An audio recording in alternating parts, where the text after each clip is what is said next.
She's Just like down. Now. It's 7 a.m. It's 7 a.m. Time for the opening drive. Voted the best sports show in New Mexico For 5 years running. It's the OD in the AM with Jeff Siembieda and JJ Buck. Well, another good effort. Another opportunity and another close loss.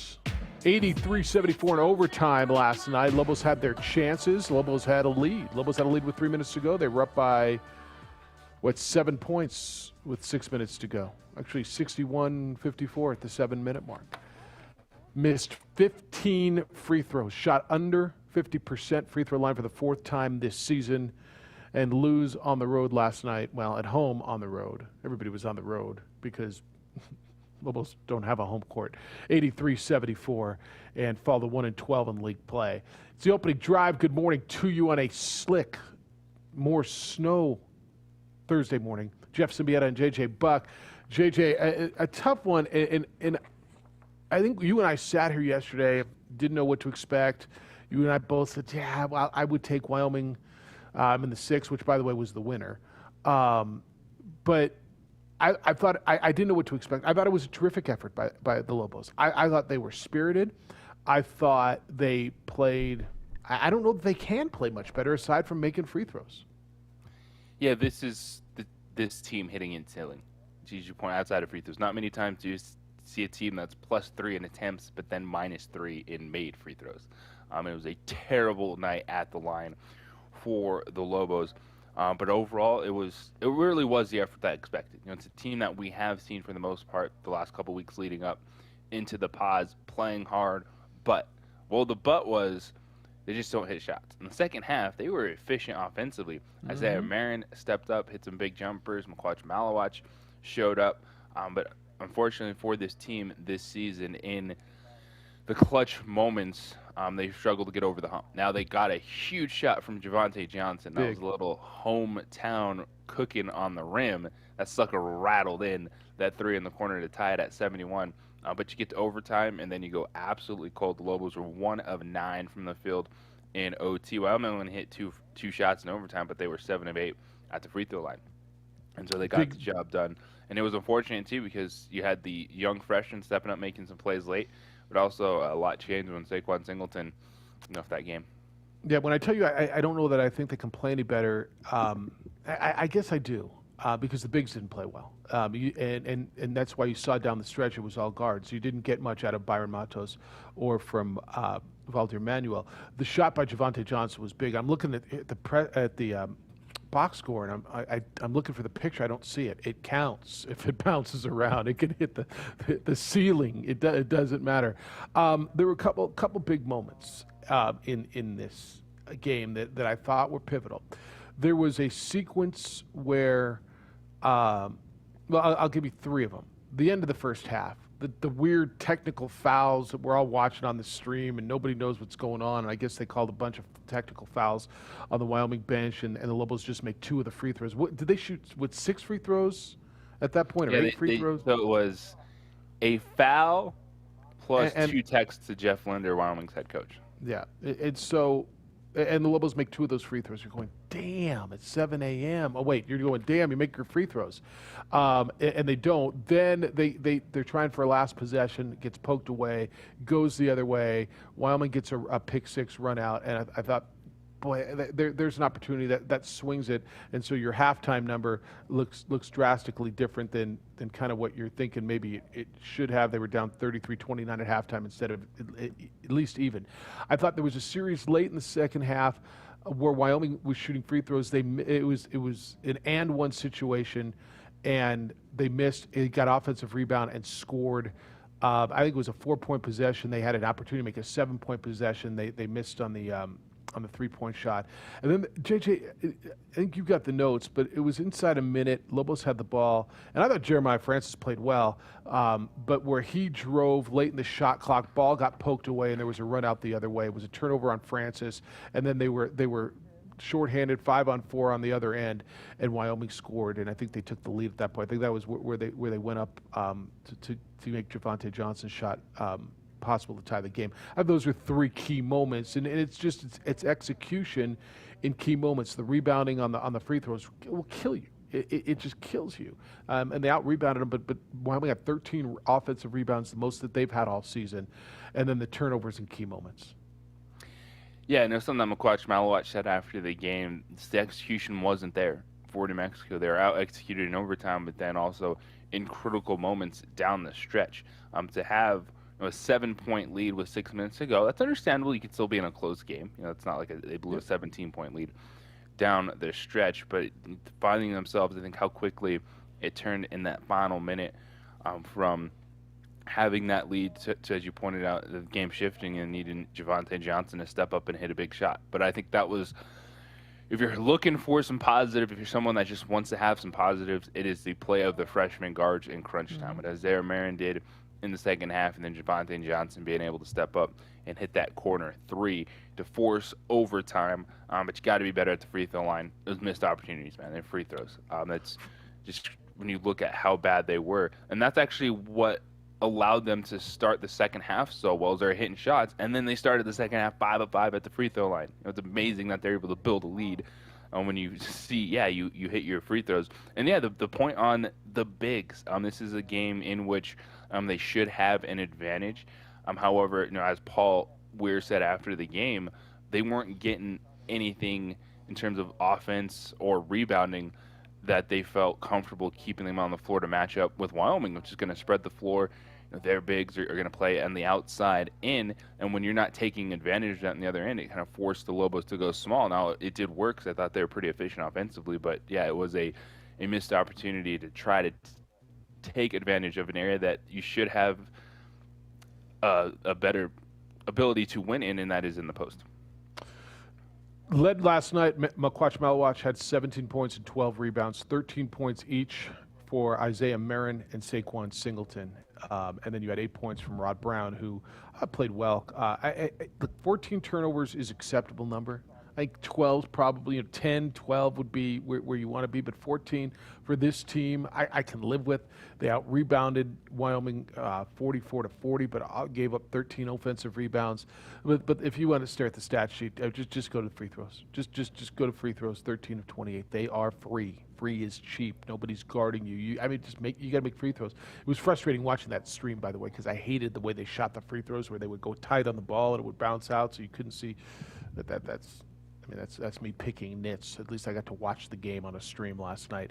All right, we got a ton to do for you today. If you want to get in, I suggest now there's going to be pockets throughout the show. We are guest heavy today. 7:30 this morning, we're going to talk football. Gladiator schedule came out yesterday. The IFL has announced that they are moving forward, and when and where and what it means. Martino Theus is the Gladiators head coach, as they are still trying to embark on their first year in their new league. If you recall, last time we saw them, they were winning a championship in their old league, and then they went to the IFL and never played last season. So we'll talk to Martino Theus coming up at 7:30 and see where they are and what they're doing. And they've got some interesting plans, JJ. If they can't play here, there's some options. 8:30 this morning, Jerry Palm from CBS Sports will be with us. We'll talk to him as we get closer and closer and closer now to Selection Sunday in the NCAA tournament. And then at 9 o'clock today, the assistant athletic director at UNM for Giving, Paige Klosterman, is going to be with us, and today is UNM Giving Day. So she's going to talk about the options of what you can do, and they're asking you to give today, and you can give specifically to where you want it to go, nutrition or travel or whatever it is, and she'll kind of direct you through that whole process. But it's a big, big day in regards to fundraising for the University of New Mexico Athletics, and it is the day of giving. So I want you to get in around that. The phone number is 505-246-0610. That's 505-246-0610. Check out the new email addresses. And JJ, from my understanding, these are all active now, right? It's Jeff at sportsanimалabq.com and JJ at sportsanimалabq.com. Micah even got one. Did you see that? How big is that? I mean, that's kind of a big deal. Micah got it's Micah, M-I-C-A-H, at sportsanimалabq.com. So you can find us all there. And, of course, JJ's on the Twitter. Follow him at _JJ Buck on the Facebook, the OD and the AM, and you can watch the show there, courtesy of our television partner, our visual partner, ProView Networks. Josh and J Pole are producing on the TV side. When we get back, I want to talk more about that. JJ, I want to get into so many places we got to go. We've got to go into the PED document on high school sports, and now the wording on it, and it's going to be even more difficult. Obviously, the APS decision. Fernando Tatis hit the lottery yesterday. Serena and Naomi Osaka, after the Lobos last night, put on a show. And what does it mean for Serena? We got a lot of places to go today. I want you to be part of it. It's the opening drive on 95.9 FM and AM 610, the Sports Animal.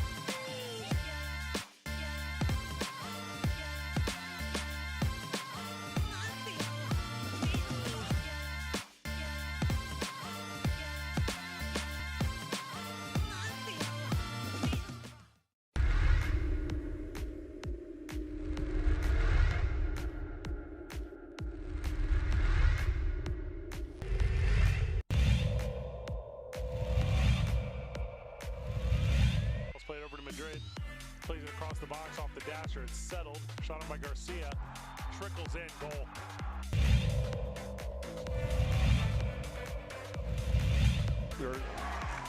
Chavez blocked at the rim. And here's Dorian Lewis to Watson. Shot on and just wide. Big deflection. Goal.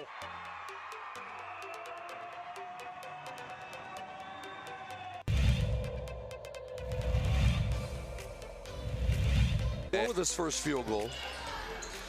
Look at that. That's gorgeous.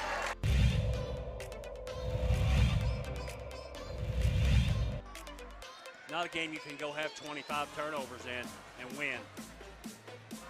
Get that out of here, Watson says. Here comes Hodnett all the way. He's blocked in return.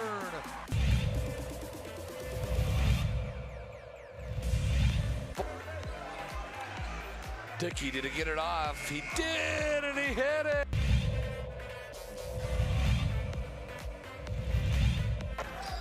They're really Oliveras. Wild three, and it hit.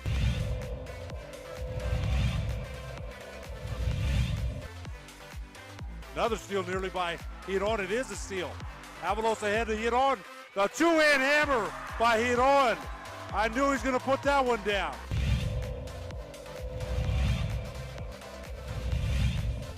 ProView Networks tonight. District mashup there. Davidson took it away in transition. Might be time for a jam. Yes. Oh!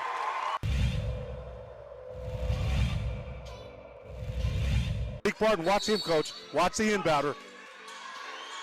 Dumas Sanchez in the corner. Back to Barton with 2.4 seconds left. Fires for the win. And he got it! And it's good. Oh my God! On the last second shot. He did! Oh my God! Bakes it in from 25 feet and watch the celebration right in front of us. What a shot by Barton. He was double teamed and somehow found a way to get it in. Ramos to Gaxiola. High window for the win. It's good. It counts. Gaxiola with the game winner for a Driscoll Heritage.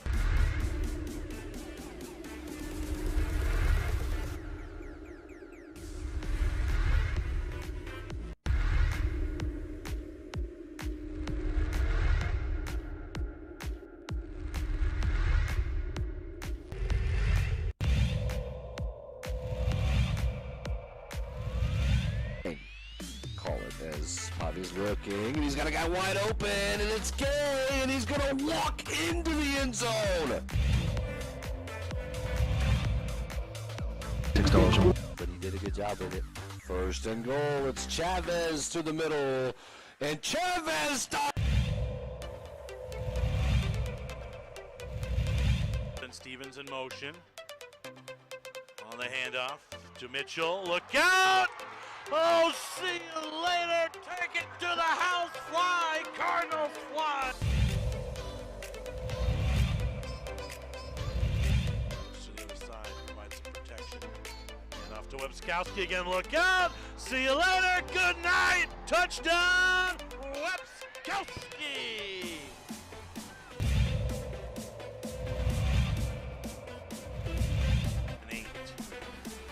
Will walk it across the timeline. 17 seconds, 16 seconds left in the game. Tied at 71. Wyoming can hold for the final shot. What did they call out of the timeout?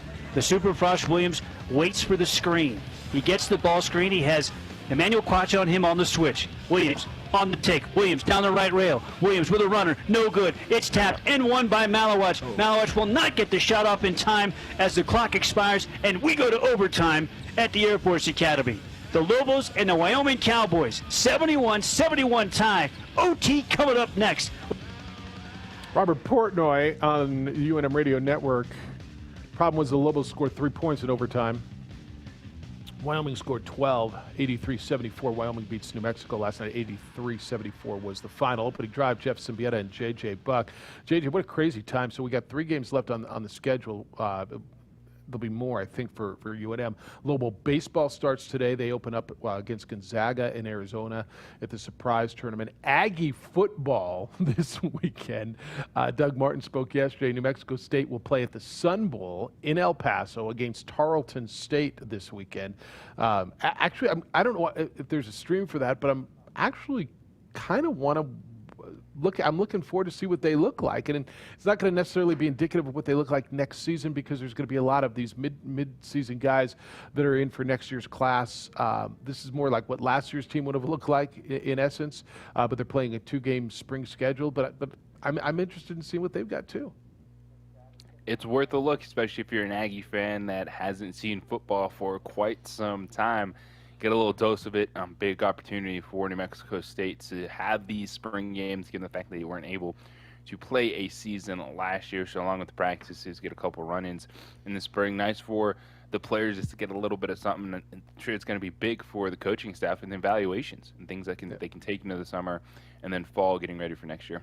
Yeah, and just to get out and just some sort of a payoff for those student athletes as well. All right, 83-74, Lobos lose last night. Boise State was a winner last night over Utah State. That was an entertaining game. Nemias Queta had 32 points, 10 rebounds, but Derek Alston was terrific. He had 26 for the Broncos.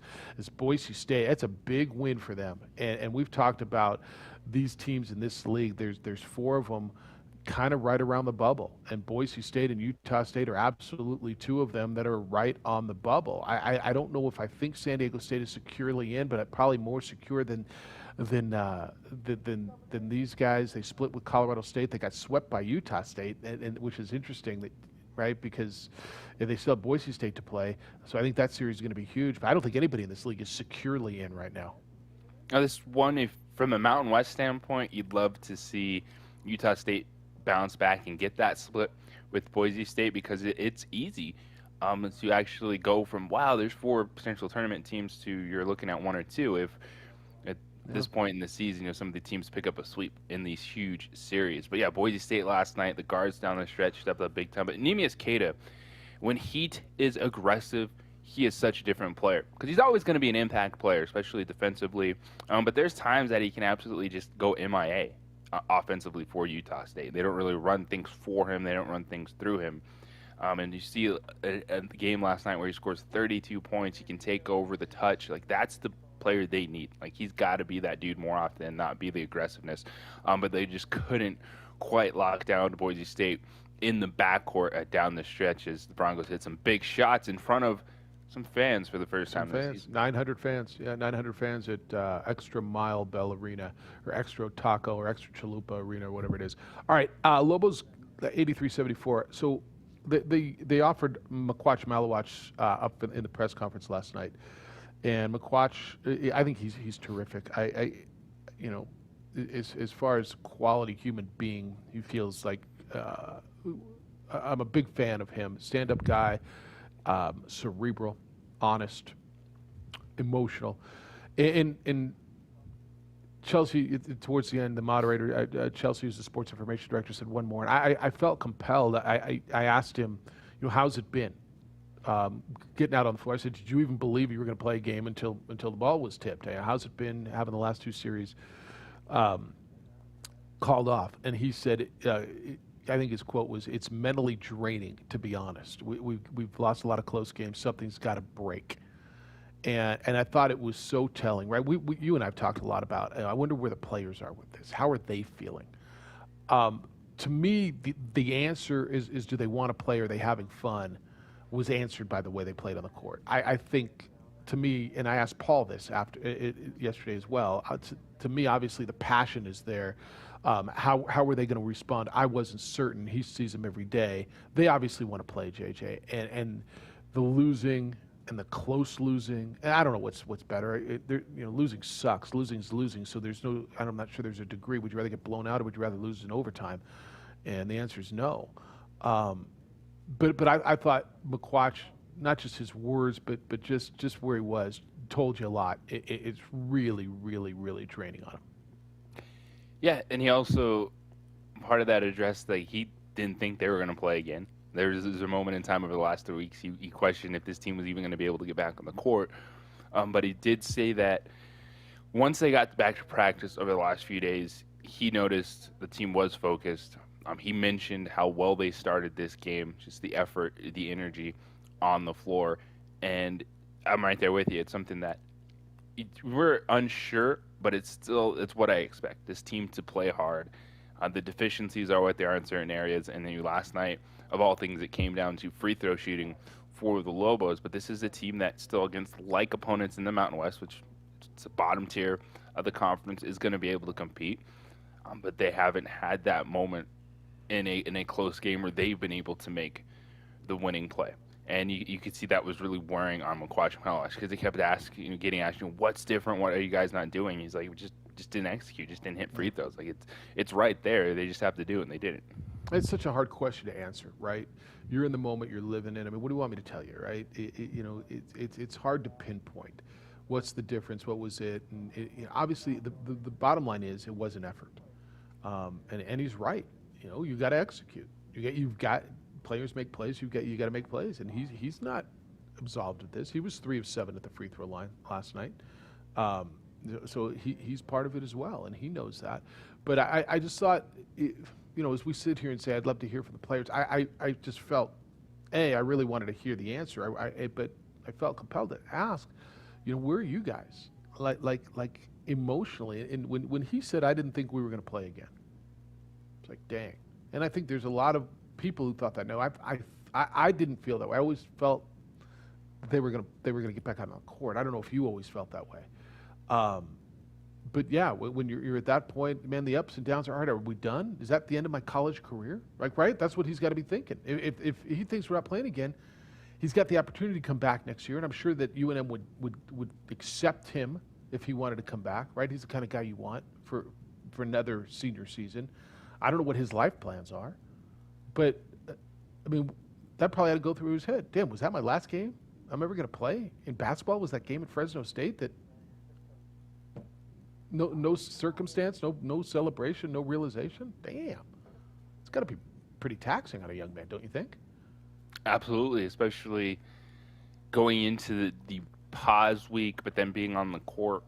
half hour before tip-off essentially and having it pulled away at Colorado State. So there's just so many what-ifs and not a lot of answers during this time. So you can understand how a player would get to that moment of having it so close but yet so far away. But they responded, and the effort was there. To your point on McQuad, I should definitely think he is the person to talk to, at least at this point in time. You'd love to hear from a lot more, but he was calm, he's rational, he understands what's going on. And yeah, it was when he said that, that's the one thing that really got me. It's like that went through his mind that he thought he was potentially done playing basketball. And it's like, wow, that's a lot to take in and reset when you still have some games on the schedule. It's a big deal. All right, when we come back, we're going to catch up with Matt Avila, the player personnel director, and for the Gladiators, and Martino Theus, their head coach. I'm not sure if they're both going to be with us. I know Martino will. The schedule's out. What are they doing? Where's their season? What was last year? Heard the Gladiators playing. The intent is now to get going, and soon. I'll tell you when, where, and how, or at least they will, when we come back. Jeff Siembieda, JJ Buck. It's the opening drive on ProView Networks at 95.9 FM and AM 610, the Sports Animal.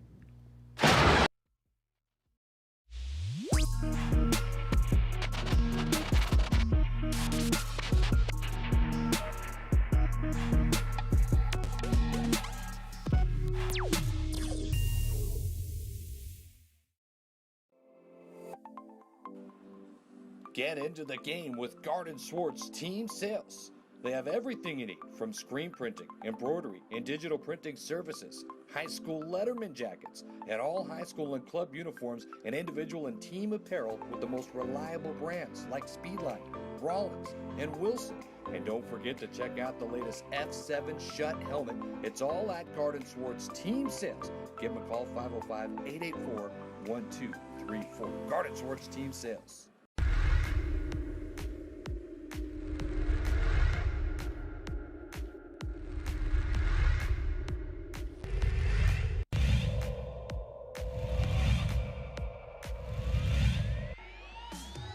Shoot. They'll get one off, and it'll count high off the window.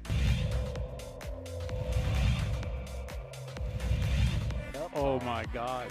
There's the long three. Boom. Bang.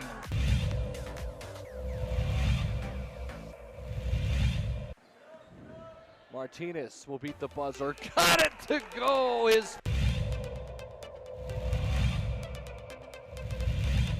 Fork driving kick. Three's in the air. It's good.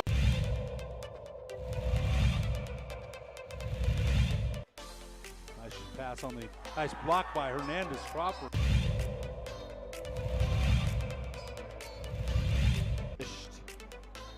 And Brown in the transition. But why not, Steve? Is Corbalan's going to go when he puts it away. And Corbalan wants to put it down. Here comes Las Brown. You can't leave him alone. Put it down.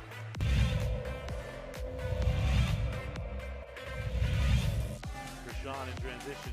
3-on-2. Gershon going to go all the way. Oh, Morgan.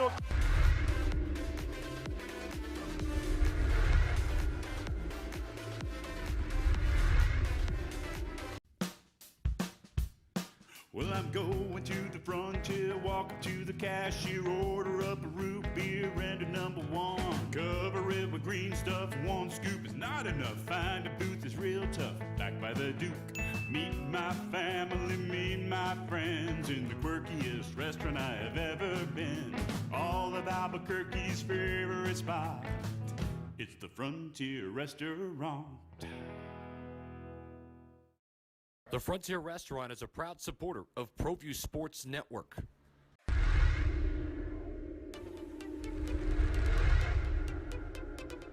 Well, last we saw the Duke City Gladiators, they were hoisting a trophy, celebrating at Tingley Coliseum, and winning another championship. Since then, they have changed leagues, moved up to the IFL, changed coaches twice, and still haven't played a game because, well, everything's been shut down for more than 11 months. The opening drive, Jeff Siembieda and JJ Buck, the IFL, the new league for the Duke City Gladiators, released a schedule yesterday, a schedule that has the Gladiators opening up a season on May 22nd on the road at the Iowa Barnstormers, and then scheduled to play a game in Albuquerque on Saturday, May 29th against the Tucson Sugar Skulls before going on the road the next week. And so how's all that going to be? What are they doing? Who are they? How are they composed? Their head coach is Martino Theus. He joins us this morning on the Quan's Auto Care Hotline. Tino, how you living? Good to talk to you. I'm great, Jeff. How are you doing? Blessed. Thanks for having me this morning. No, appreciate it. And congratulations on getting to the point where there's a schedule. So a schedule comes out. What does it mean? I mean, how concrete is it as far as what you guys are able to do? Because I know there's contingency plans. What are you able to do right now or think you're going to be able to do as far as playing a schedule? Well, actually, right now, we got the schedule out right now, and it's looking very positive from the IFL end. They did a wonderful job by, rescheduling and doing a great job by kind of figuring out what dates and times and the time frame, really. And it's kind of a good time frame, all of the above. And we have one of the most toughest schedules, like you said, we open up with Iowa on May 22nd, and, on May 29th, we come home with Tucson Sugar Skulls. And, hopefully we can get back in our home in Tingley by that time. So, we have a really, really tough schedule ahead of us. Martino, what's the team look like as far as players? Are you in the process of assembling a roster? Do you have how much of a roster do you have right now? Oh, well, right now we have pretty much 98% of our roster pretty much done. Our coaches did a wonderful job in the off-season recruiting. Coach Reddy, our defensive coordinator, Fatu Alale, our defensive line coach, and Sherman Carter, our offensive line coach, who was actually, from the 49ers, and Ray Woods, done a great job at the running back position. And like I said, Fatu Alale, he's from the University of New Mexico. So, he kind of played here last year. It's going to be their first year. So he kind of knows that fire, what to bring. And so he recruited most of his D-line, and he did a wonderful job. He's Martino Theus, the head coach of the Duke City Gladiators, with us on the opening drive. Martino, what's it been like in terms of getting your players ready? How much you've been able to do? What is practice going to look like? And has it just been a lot of communication in terms of, hey, this is what's to be expected, this is what we want you guys to do before you're able to hit the field? Oh, well, we keep in, me, myself, and all our coaches, we keep very, very close contact with our players, on and off the field, So, we have a tremendous guys that's here living in Albuquerque, so we kind of get the word to them, and, we kind of see how they working out, and we make sure that every guy is kind of upbeat and kind of still working out and keeping a positive attitude about this season, So that's basically what we're doing right now. So right now we kind of planning ahead, and, you see our schedule is May 22nd against Iowa, so we kind of reporting a little 2 weeks before camp, so that's kind of going to give us a time frame on that one. And hopefully we can actually get back in our arena in Tingley before then. But if not, we have to adapt and adjust. And so, by us being here in the state of Albuquerque, by having the support of just everybody in the community, by helping us in the community, I know that we're going to pretty much get our fulfillment of our season done here in Albuquerque. Yeah.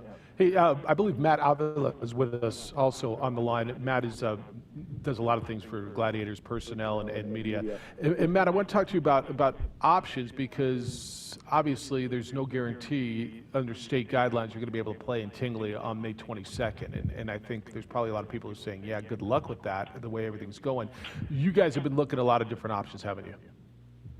Yeah, most definitely. Good morning, guys, by the way. We're taking a look at different options. If one of the ones that is kind of intriguing is, we may have an opportunity to move the team to play outdoors. That's something that's going to be pretty unique. Obviously, we're indoor football, but if we have to do that, we want to abide by all guidelines and stay safe. And outdoors may be something that's pretty beneficial there for us. So how would you do that? It would probably be without fans. You would just set up a field that would be the same parameters as an arena field and do it at a facility somewhere in town? Yes, sir. Yes, sir. There was also a team in Texas, who's put their indoor field on a football field, and they actually did it over at the Cowboy Stadium. So it's something very similar. We would pretty much just lay down turf for the boys to play, set up the walls, still keep that indoor sense going, and that's the main thing. And we can play outside, keep it safe. Obviously, in what we're going in through right now, is being outside is the safest as possible. So if we need to put the dimensions of the indoor field on something outside, most definitely that's something we're looking forward to if we need to. I guess, Matt, there's also an opportunity if you needed to. Amarillo's got an arena that their team's not going to play, and so there might be a vacancy there to play a couple of games if you need to. Yes, sir. Yes, sir. What's really cool about that is, that was our old rival. And, playing the Amarillo Venom is, we used to play against them, week in, week out, against Nate Davis. And, now Nate's with us. And, now they're good friends of ours as well. And, if that's an opportunity, yeah, most definitely we're going to head on over to Amarillo, technically play a couple of our home games there if needed. So we got options. We want to play football. We got a head coach who's, deserved this opportunity, and I'll tell you what, everybody's behind him. They're ready to rock and roll with him. And Matthew, I know the IFL, they push back this season. They're doing what they can to try to make sure you have teams all across the country able to be on the same page. But how big was it just recently when you saw some of the state restrictions, allowed at least the collegiate teams in the state to get back to practice? How big is that for you to know at least guys are going to be able to probably practice here and before you figure out where the games are going to be? Practice is huge, because we're looking at camp. Camp is the main thing that obviously does come first. And, we put it together a roster where we'll have 40 guys, so having the 40 guys and allowing us to practice, obviously, again, with more guidelines, but them just giving us the green light to do that is huge because, one, we want to practice here in Albuquerque because the altitude. We want these gentlemen to get used to this altitude and play hard in here. So when it does come to a game, if, God forbid, we got to go to Texas for a couple of games, well, it's a lot easier to breathe down there, too. So, it gets us in better shape. We want to do that and keep them home. That's one of the main goals. Just a few more minutes. Matt Avila with the Gladiators and head coach Martino Theus is with us. The IFL has developed a system of COVID protocols and procedures, and it's obviously, like everybody else, placing safety above everything else. Martino, as you wait to be a head coach of this team for the first time, you've been out in the community. How have you felt as far as community support when you're not able to play games, you're growing your brand, you're changing leagues? Where have you been able How have you been able to gauge community support for you and this team moving forward as you try to continue to grow this brand? Well, actually, just going by local businesses and seeing how they, communicate with, the change of just the whole total change of everything. And, we've worked really, really hard, just by being out in the community, and seeing our different atmospheres, different attitudes, different opinions about things, about this type of, environment going on right now. And with that being said, we are engaged pretty much with the community to make this a fulfillment season. And I think that, once we get everything resolved and play anywhere from indoor to outdoor, we're going to have their support. Yeah, it sounds like you guys are in total pivot mode, guys. It sounds like you're just flexing. You've got a bunch of different plans, and at least now there's a schedule out. And I know we're rooting for you. We're rooting for you guys, A, to play, B, to play in Albuquerque, and C, to be successful. Matt and Tino, it's great to talk to you. It's good to see you a few weeks ago. Best of luck. Thanks for spending some time with us this morning. I know we'll catch up with you soon. Oh, thank you for having us. Thank you, guys. Be well, guys. Take care. Matt Avila and Martino Theus of the Gladiators. JJ, this is it's one thing, and I got the schedule. I'm looking at it. I'm like, wow, this is cool. Okay, May 27th, and you start thinking about it. And so then I was hearing plans where they're talking about setting up an indoor arena outside maybe Balloon Fiesta Park. Well, maybe they go to Amarillo. I love the fact that they're just trying to figure it out. Now, you can tell me, and everybody's got their opinion, they're not playing here. I just hope they get a shot, because through COVID and everything else, they're still standing, they're still fighting, and they're trying to grow their brand and entertain people. Yes, and it's wild to think of indoor football outside, but you do what you got to do in this situation to get it done. I don't know how that changes the game, if any at all, given the fact you can just throw the ball as high as you want now. But yeah, you got wind, there's weather come involved. It's wild to think about that scenario, but you have to have all these plans laid out. As we talk about so many things during this time, you said it, you got to be able to pivot, go from one thing to the other. But it's big that, all right, you start practice, get a practice here. The game's on the road. That's one, unfortunately. Yeah, we've seen that with everyone. But as long as you're able to get your team ready to go, you can handle what comes at you. Yeah. Tomorrow we'll talk about baseball. John Traub's going to be with us, the Albuquerque Isotopes general manager, and just kind of, what are they doing? And we'll get you an idea what the whole minor league baseball, major league baseball reset means for the Topes, their new league, PCL. It's like the history of the PCL now just erased because we're going to call it AAA West. So we'll talk to him tomorrow. All right, you can respond to that. You can get back in on the Lobo game. 505-246-0610. Jerry Palm's going to be with us at 8:30 on the opening drive on 95.9 FM and AM 610, the Sports Animal. Last night.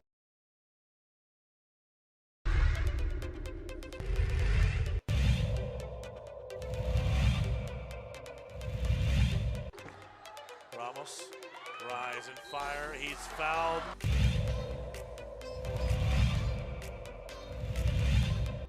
He used to coach for Del Norte. And here's Voss all the way with the finish. He'll get the... Behind the back of the dribble. Trying to go up with the right hand. He changed hands in midair. And hotting it. Sent it away.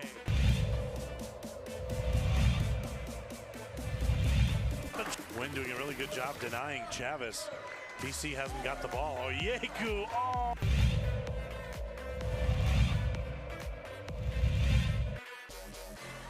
Against Watson. Oh, look at the spin move.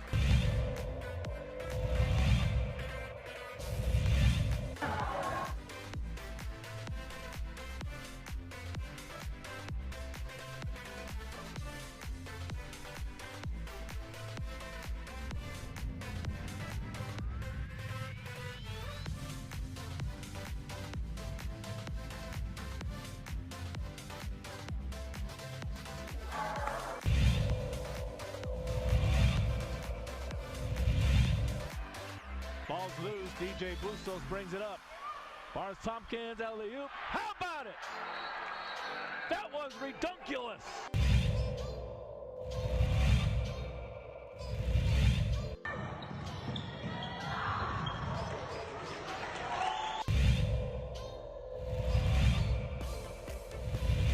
Turnover. Cable to the big fella might try to jam on home.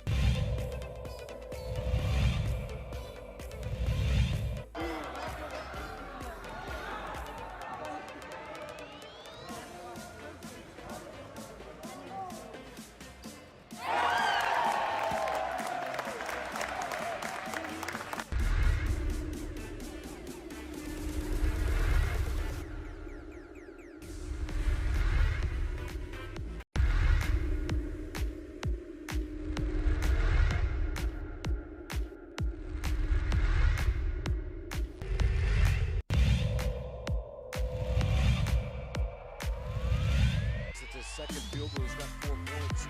Watson, though, goes all the way.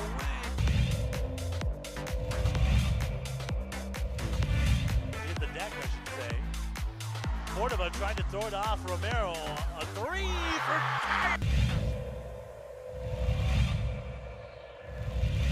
Set out to Jutapia. Nice move behind his back. It's a good...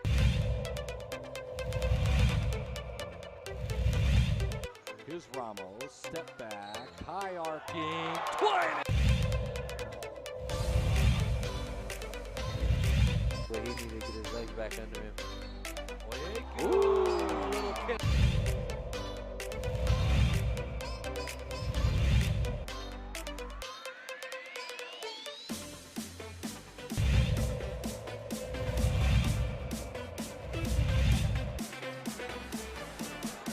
They leave it one more time. Two-hand hammer.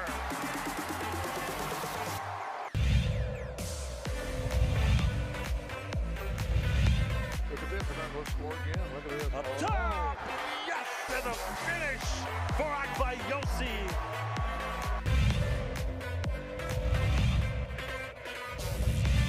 Saved into the hands of Riak. Ahead of the pack to Davina Levanto. Up high, down hard for Akbayosi.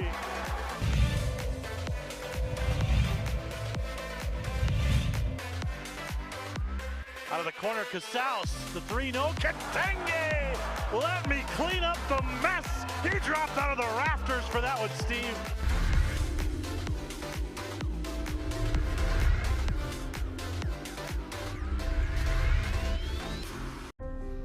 The New Mexico High School Coaches Association, established in 1941, is an organization of New Mexico's best and most professional interscholastic coaches. Coaches across work daily to help our student athletes excel in the classroom, on the field of play, and in our communities. Students that participate in interscholastic activities attain higher grades, higher graduation rates, and higher wages. Responsible for the North-South All-Star Games, statewide Coaches Award Program, and providing multiple professional development opportunities for New Mexico's coaches. Be a great coach by coaching beyond the game.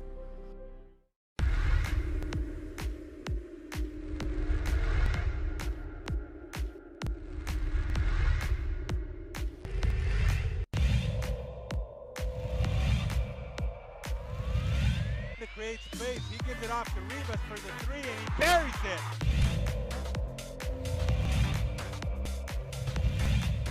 Coming in soon, double pick set for Avalos, goes to the right. Avalos puts it up high, window, scores it as foul.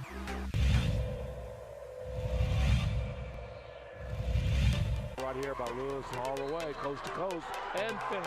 What a... Around the screen, against White, step back, it's blocked! JB with the block!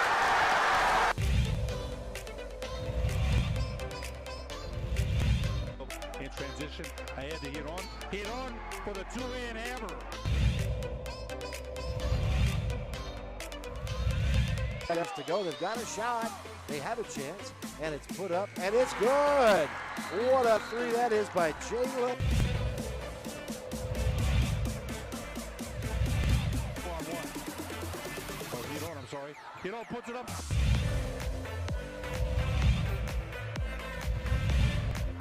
Rebound, Cowboys. I'm interested to hear what y'all think.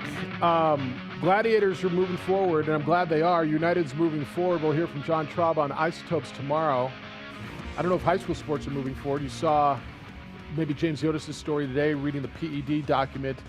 JJ, I had no idea until I was reading this on the Twitter yesterday that according to the Public Education Department, that schools have to be in hybrid learning for 14 days. They have to show a 14-day documentation period, plus 8 days of practice before they can start playing. It's like coaches are just going, they're making it impossible. Yeah, you can go play, but don't read the fine print. Oh, no, you can't do that, can't do that. Like, it's killing me. I didn't want Addie to watch the news last night.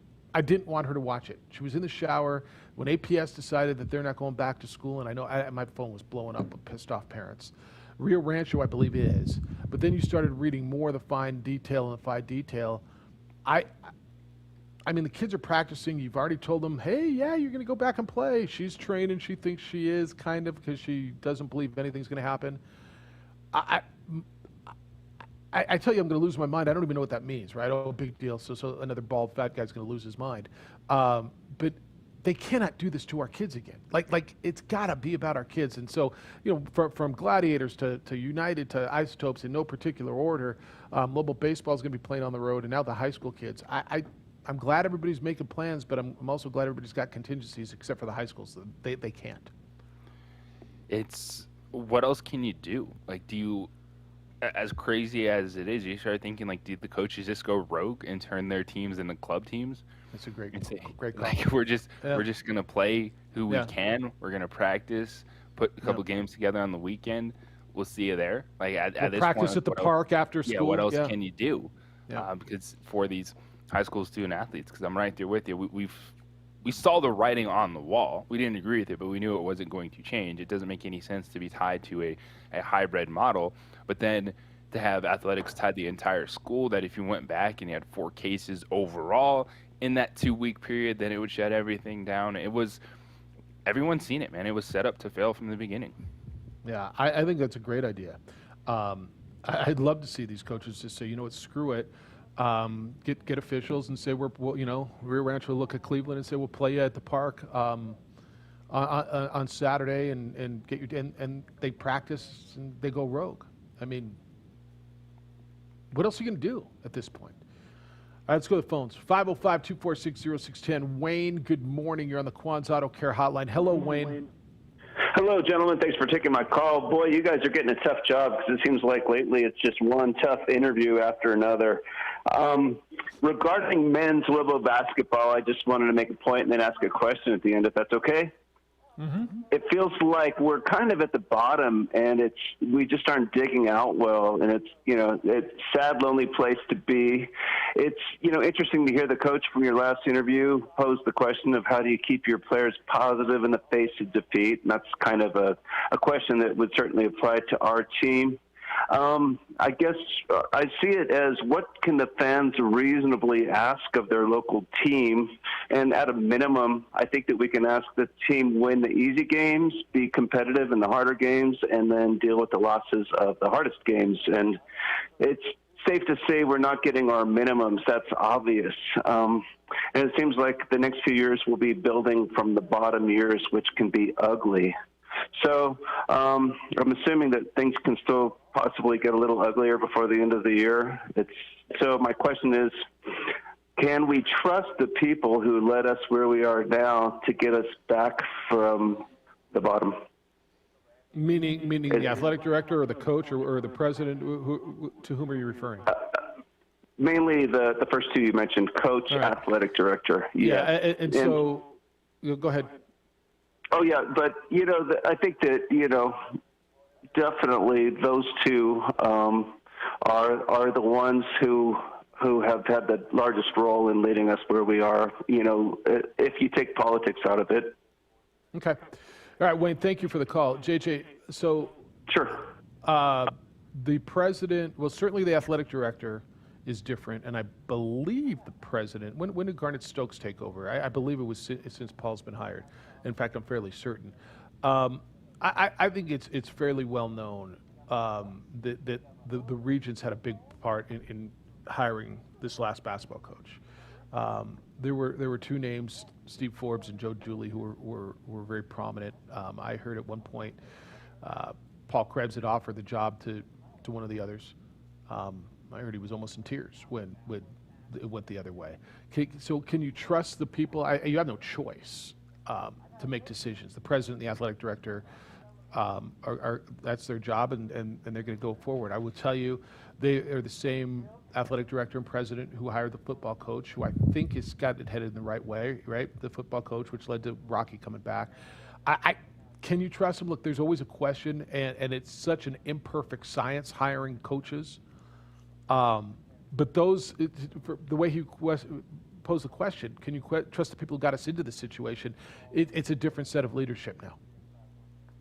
That is correct. That's why my answer to him would be yes. I think the route that they took this time made a ton of sense to bring in Danny Gonzalez. And by the way, look at the staff that Danny was able to put together. He already had one of those staff members, assistants, go to an NFL job.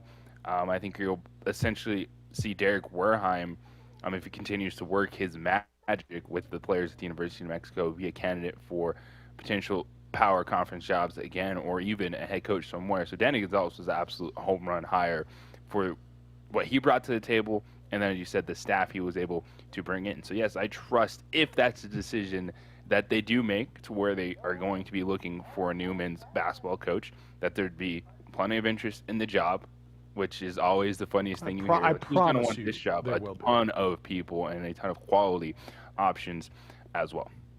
Yeah, I promise you there will be plenty of interest in this job. That whole who's going to want this job thing is if some of the names that have already inquired about this job are impressive. You're not going to have a problem there.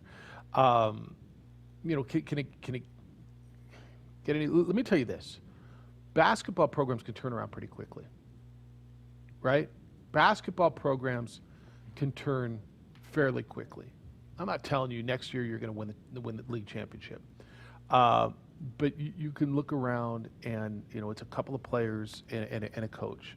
I will tell you, this league, the top 5, JJ, is as good as I've seen the top 5 in this league in a long time.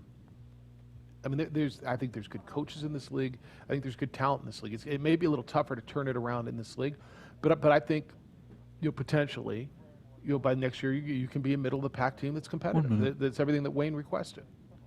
That is correct, and it's a much quicker road if you're able to hit early on some impactful players than, say, rebuilding an entire football team. But you can still have some faith that if that's the decision that they go, I think they would make a good choice. All right. When we come back, we could talk more about Level basketball. We could talk about the APS decision, the PED language. Global baseball starts today. Aggie football starts this weekend. Fernando Tatis got paid. Naomi Osaka eliminates Serena Williams at the Australian Open in the semis. Was that Serena's final performance down under? It's the opening drive. Jeff Siembieda, JJ Buck, Jay Pull, and Josh on the TV side of ProView Networks. Micah produces on the radio side on 95.9 FM and AM 610, the Sports Animal.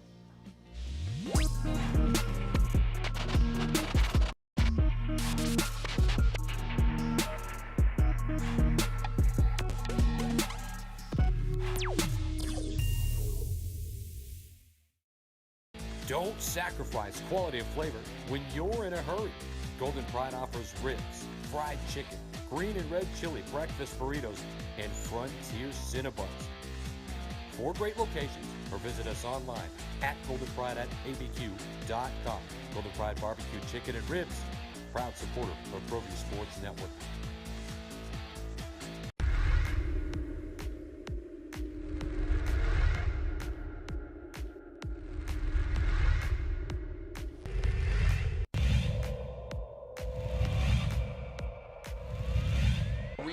Moreno extra pass, and Watson.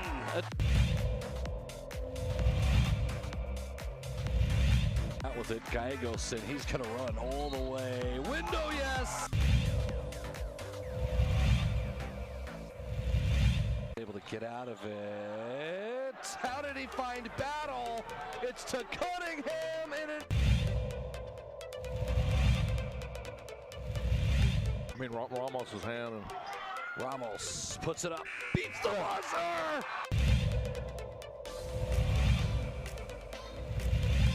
Boy, Jefferson wide open. Jefferson to Daraji! Into Watson with the jam!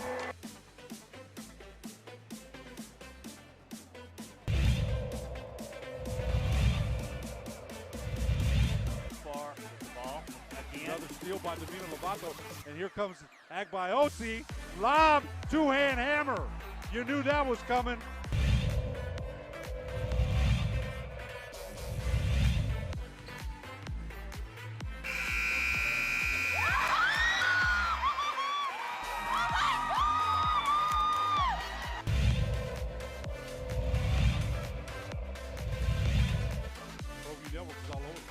The lob to Agbaiosi, the one-hand hammer.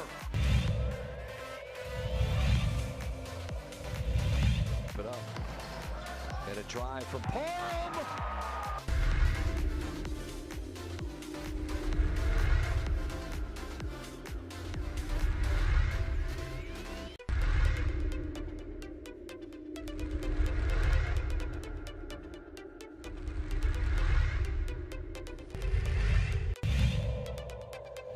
The best sports show in New Mexico. 5 years running. This is the opening drive with 2-time New Mexico Sportscaster of the Year, Jeff Siembieda, and JJ Buck. On a slick morning, be careful if you're on the roads. Take your time. Again, I'm finding very few positives to the COVID, but being able to go downstairs and the commute, the stairs were not that slick this morning. Was able to get the ice off the stairs and come down and do the show. It's the opening drive on 95.9 FM and AM 610 Sports Animal. Jeff Siembieda and JJ Buck. Micah, how was the drive in? A little slick, like a little skateboard coming down there? No, yeah, it was very slick. I was just drifting around. Was it bad? Guys, J-Pole, Josh going downtown, was it taking it a little slower this morning? I see you nodding your head. That's good radio. Okay. No, I appreciate that. Well, for JJ and me, the commute was relatively easy, but for those of you who are out on it, the roads were icy. Black ice was down there, Yeah. 3 or 4 wrecks coming under the overpass under Coors on the I-40. Dang. So it was a typical Albuquerque morning. Typical. Yeah. All right. Well, be careful. Be careful. JJ, I was just saying, there's not a lot of COVID positives, but the commute this morning was pretty workable. The stairs were de-iced, and I was able to get down here without any crashes.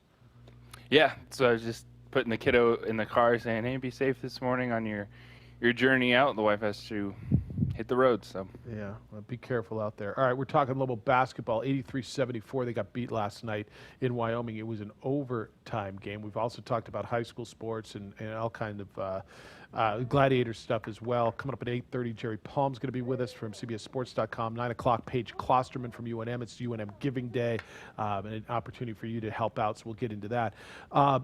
Carl just sent me an email. It says, going rogue. Boy, that is really going to work out well, Jeffy, as a player gets hurt while playing rogue. There has to be all kind of liability issue. Oh, God forbid someone tests positive for the Rona. Even if they look great and feel great, you're going to have folks that can't wait to sue the schools, i.e. the taxpayers. It's going to be hard to claim it wasn't an officially sanctioned school event.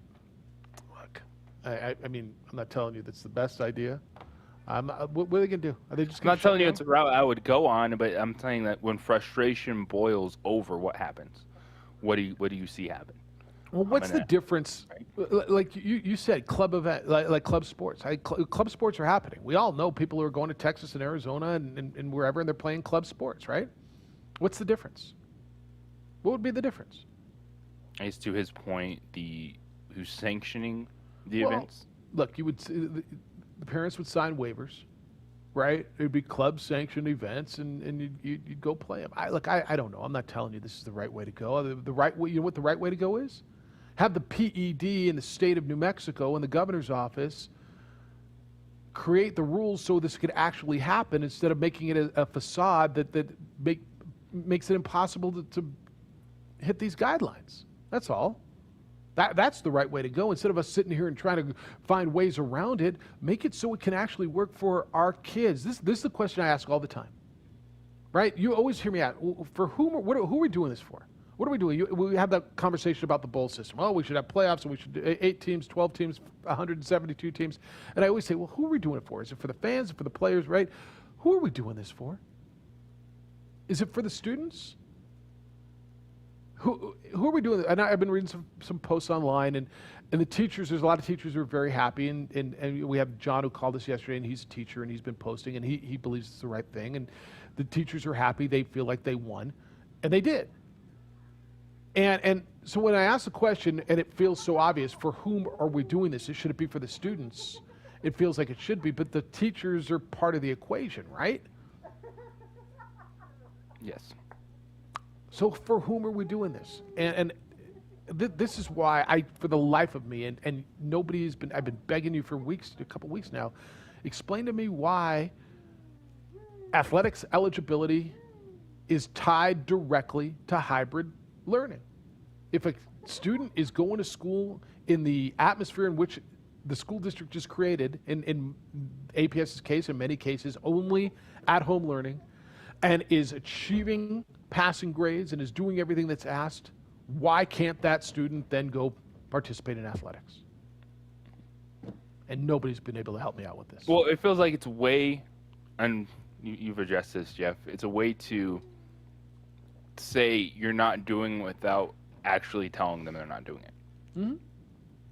Yeah, it's passing the buck. Well, I let them do it, but they couldn't do it within the parameters. The parameters are unachievable. If you're a parent of an APS student And you've got to look at your kid sitting at that table eating his Cheerios this morning, or her Cheerios. She's done. They're not going to school this year.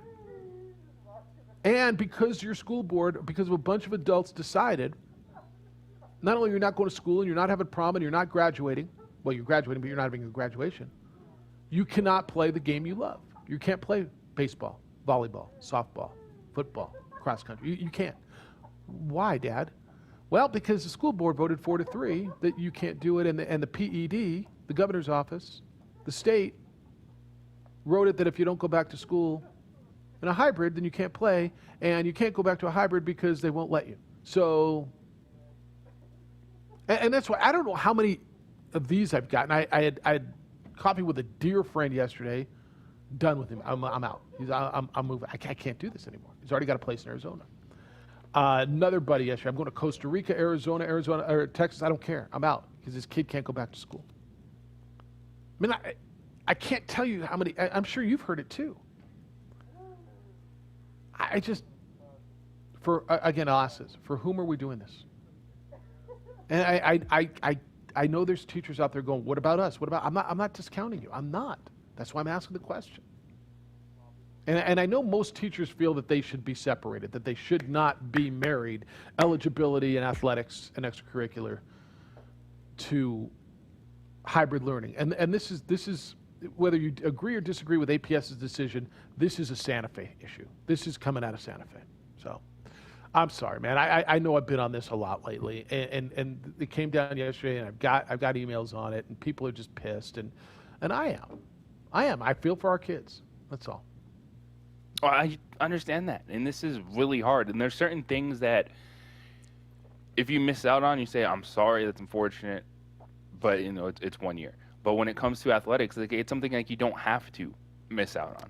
Like this is one that you don't have to. Other things like being virtual all year long, I'm sorry, yes, it stinks, but well, then try to sprinkle in stuff that it doesn't have to be that way. And I think that's what's also so frustrating, is it doesn't have to. Like the other states have been doing it. There's studies on it that it's not the worst thing in the world. Like use that information. All right, if you want to stay virtual, okay, but there's other things then that you should still be able to give these students that you're not.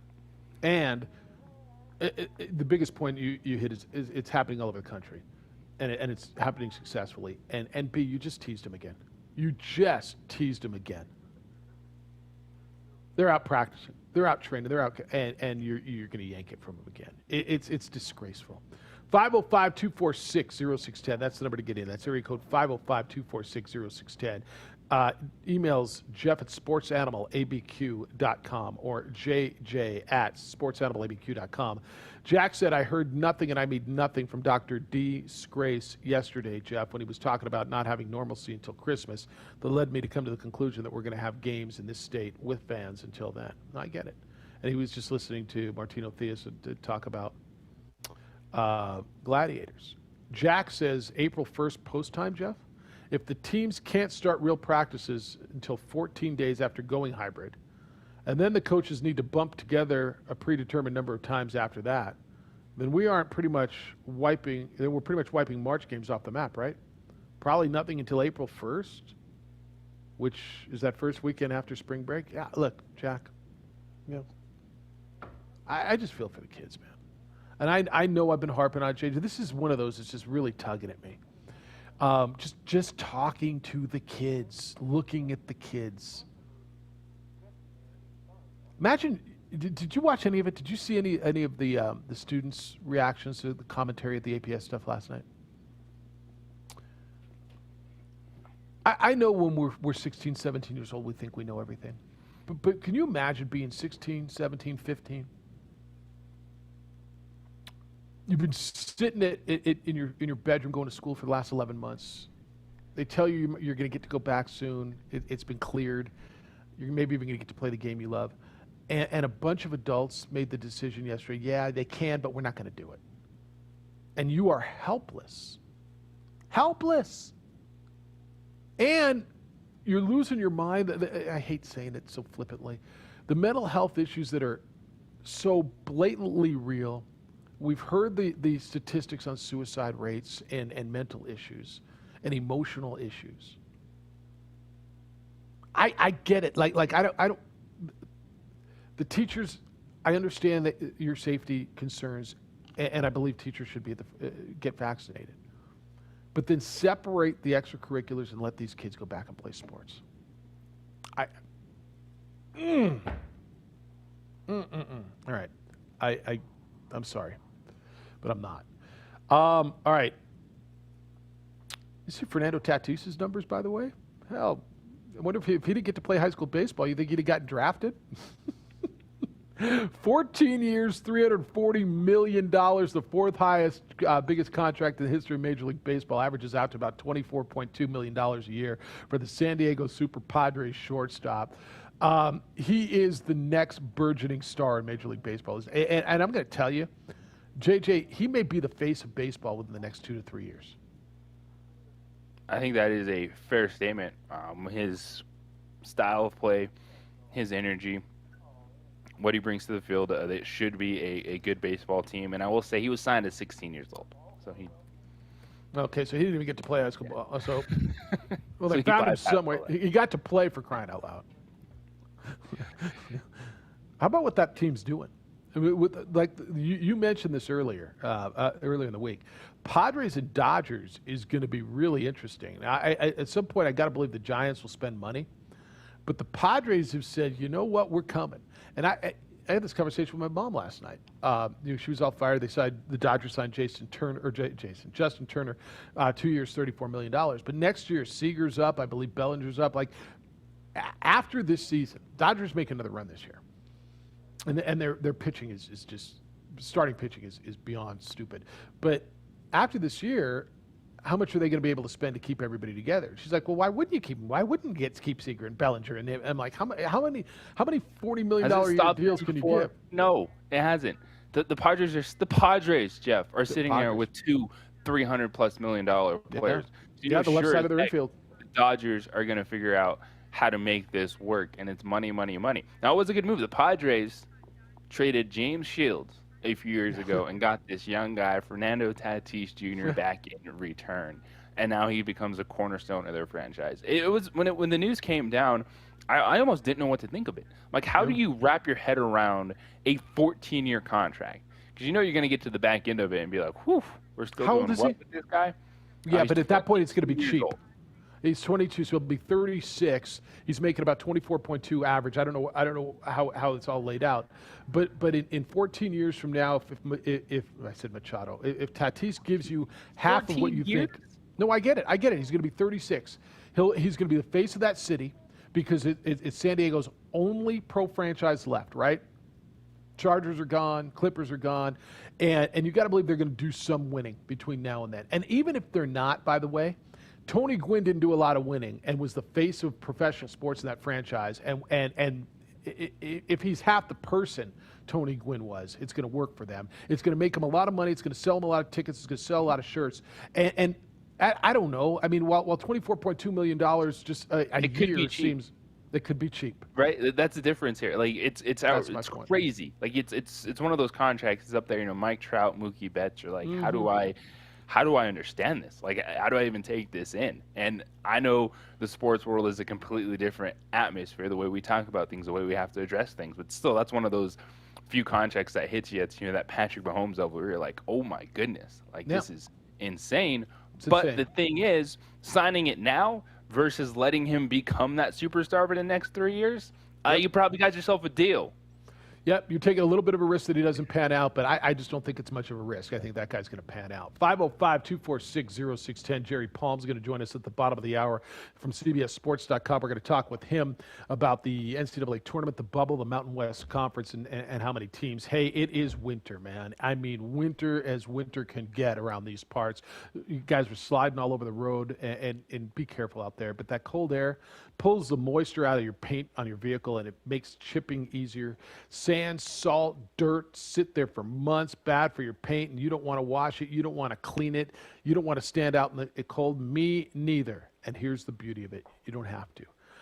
On the spot, automotive detailing is the answer. They will come to you. Let this stuff thaw out, and then call On the Spot Automotive Detailing and have them come to you at the home, at the office, wherever it is, whenever it is convenient for you, and detail your vehicle. Thorough cleaning, inside, outside. When they are done, the spills, the smells, the stains, the pet hair, the French fries, gone. Looks, feels, smells like the day you took it off the lot. This is one of the coolest things out there. It is terrific. They spend about an hour, if not more, on your vehicle. They get the job done right, not like 7 minutes when you take it to one of those drive-through car washes. 505-859-2859 is the number. On the Spot Automotive Detailing. Call them. You are going to be stoked with this service. 505-859-2859 or otsdetailing.com. You could continuously cough for hours on.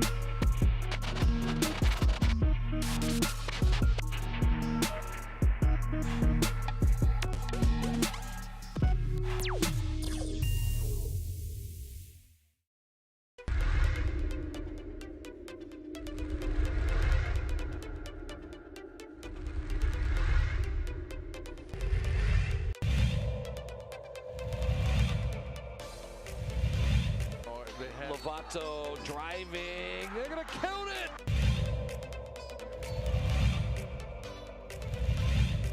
Gallegos. Ooh, a little spin and a finish. Here's Natalia Chavez. Good spin. Takes a...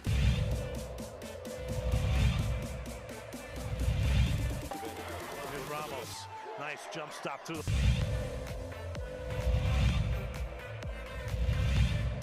Play with gambling a little bit. Oh, there's a...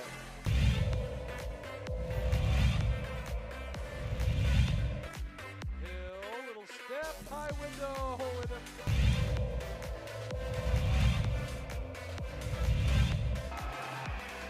Got the second. The middle. Here we go. 3.9. It's Cooper's going to run with it. Cooper's going to swing it out to Lowry. Lowry. Portillo couldn't get it off, and Clovis goes in. It's waved off. He did not get it off in time. Portillo.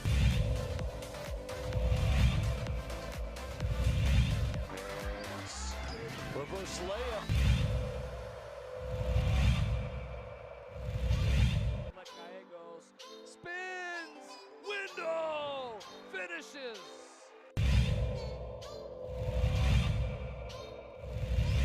There's a run coming from lazy pass. Here comes Crawford. It might be showtime.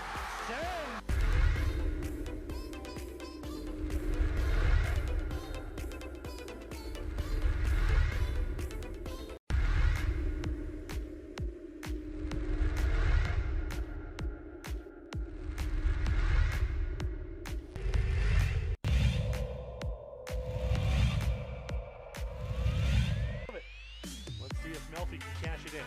He's got some protection. Deep ball. Erickson's open. Touchdown, Monarchs.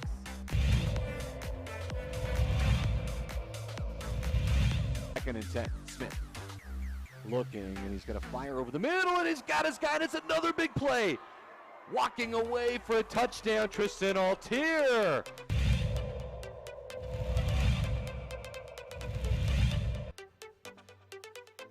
Hand it off to Chavez.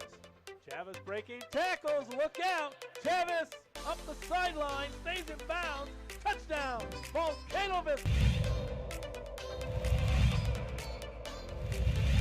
That replay.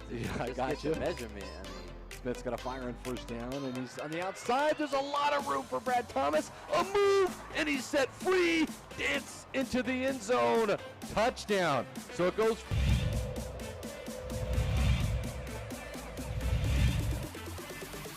He'll run with it.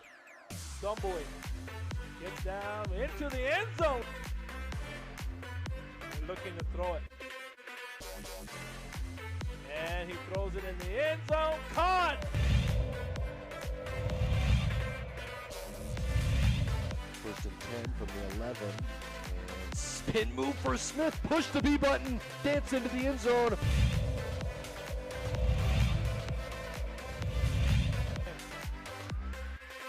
He'll throw it. Looking. Here comes the rush. Stepping up. Pavia now running around. Being chased. Looks across. Throws it up and wide open. Ball is caught. Touchdown. Jimmy Gaye. Seconds left. Wyoming up by 9 with the ball. Biggest lead enjoyed by either team.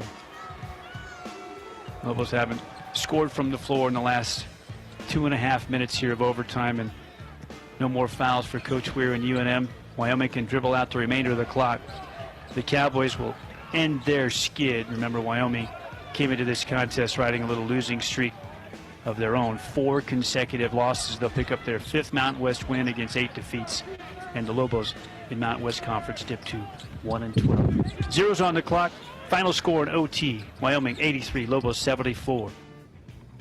Robert Portnoy with the titillating final call. The Lobos 83-74 overtime loss last night on the UNM Radio Network. Lobo Hobo says, loving Lobo basketball right now. Really? He says, Jeff, every game's like Christmas Day. You don't know what unwrapping each present or game is going to reveal. Last night it was missing key free throws to ice the game. Next up, they'll do it again tomorrow. Same 2 teams at Clune Arena in Colorado. Wyoming, New Mexico, in Colorado. That's COVID year basketball. Jeff Siembieda and JJ Buck. Jerry Palm's going to be with us coming up at 8:30 from CBS Sports, JJ. I mean, you do play-by-play. I've done play-by-play. Look, I did play-by-play for Aggie football when they were getting smoked by 40 every week. It's hard to cover a team that's losing. It's hard to stay engaged. Why'd you come back in with Javonte Johnson's 3 to send it to OT? Yeah, how about Feel that? Energy up in here. Javonte Johnson. Yeah, we don't get that one. And there's 48 seconds left on the clock. Nothing else is going to happen. And I've got to paint the story. Okay, I've been there, man. I've been there. I feel for Rob. And he's doing a great job. Him and Hunter. It's tough, man. It's like I've been there. All right, Edward, you're on the Quan's Auto Care Hotline. The number 505-246-0610 if you want to get in. Hello, Edward. Top of the morning to you, gentlemen. Cacophony or myriad of topics this morning, briefly. Hey, there's nothing brief. I sense your frustration, in the last 15 minutes, Jeff. And the only thing I could do is, I don't really take a stance, but I just quote Captain James T. Kirk from the Starship Enterprise. The needs of the many outweigh the needs of the few, and there's going to be people impacted, right? And I've had friends that work here, and they've moved their families to the western side of Texas and put their kids in school. Yep. And I know not every family can do that, but I know a lot of people that have done that. And so their kids can be active, and I understand the ripple effect. I think the ripple effect of what we've dealt with is going to be a 2 to 3 year effect. Even when we go back to school and start events up, there's going to be a significant ripple effect. But just my thoughts, and I listen intently just to learn and observe. One thing last night watching tennis, when I saw Miss Williams, who's dominated the sport and is probably one of the most singular dominant tennis players or athletes ever. Athletes. No ever, doubt. Yes. Athlete, exactly. And there was an ESPN analyst, and it was very concise point, and they said, when you look across the net and you see the future that dominates you now, then maybe it's time to kind of take a step back. And I don't think she's going to retire, but I remember when they quoted Kevin McHale and Larry Bird, when they saw Shaq come into the league and how physically dominant he was, Kevin McHale said, I think it's time for me to leave the game. And that's how harrowing that experience is, right? When you see that next generation come, when you see the Kansas City Chiefs quarterback come out and just play at a different level, then you just think, wow, either I have to elevate my game or it's just a reality check. So it's fascinating to see. But I'm a big fan of Williams. She's been dominant for almost 2 decades now. It's an incredible run. Briefly, the one thing, your show's so dynamic, guys. It's so funny. I learn something every day. And yesterday, Lance took a little bit of heat, for calling it the Jim Rome show. And I give Lance credit to get on the phone and make it through the screen caller. And yeah, it wasn't a great call, but it's not a blast on Lance. I'm a big fan of Lance. Even given our juxtaposition, he and I, where we're diametrically opposed, I give him credit. And I love the fact that you guys save receipts, right? Because you can't hide from the receipts. If you save my receipts, I think you would find out that I'm even more devastatingly handsome and tragically brilliant and painfully accurate. But we saved all the receipts of the 5-star picks. Let's see how good you are. That was above 500 over a 5-year run. But that was awesome. And lastly, Wayne, I know he's taken some heat. I've given him none. I know his takes have been kind of off kilter, but he asked a very good, pointed question today. Yeah. Can you trust the people that put you in this position to get you out of it? But those people aren't here anymore. You're dealing with different people now, right? Agreed. Yes. So I don't know how to answer that. Yeah, so I don't know how to answer that because the people who you feel put you in this position are no longer the people who are going to be getting you out of this. Great point. But I just thought, with all the feedback he's taken, for him to take a step back and ask that very pointed question, I thought was pretty dynamic. So credit to you, Wayne. See, I'm for the people, of the people and for the people, rooting for humanity. I appreciate you letting me share my thoughts. Hope you guys have a delightful day. How brief was that? He said brief. I'm going to be brief twice, by the way. He was fairly brief for him. Look, how are you getting out of this? I guess if you mean the head coach, you got to decide if you can trust the coach to get you out of this situation, which Louisville basketball is. Is the governor responsible for this? Is the state responsible for part of this too? I'm going to guess yes. And then what happens? We'll have that conversation in a little bit. Jerry Palm from CBSSports.com is going to be with us, JJ. We're going to talk to him about the bubble as we get closer and closer, and games mean more and more. That's coming up next. Then we'll get back to your phone calls. Paige Klosterman from UNM at 9 o'clock. It's UNM Giving Day. It's the opening drive on ProView Networks and 95.9 FM and AM 610, The Sports Animal.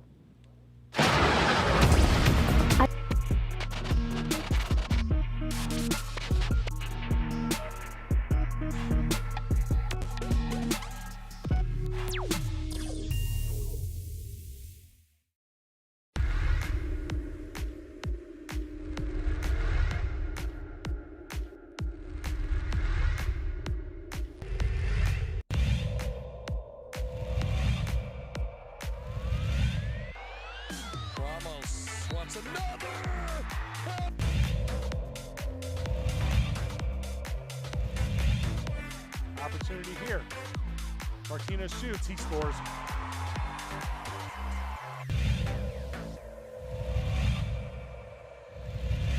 Got into it. Had some nice looks at the rim. Win. Inside. They're not going to miss this one. Two-hand hammer from Murillo.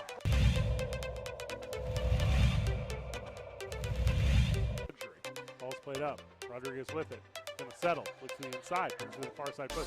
Shot on in. Goal. Deflected in. No.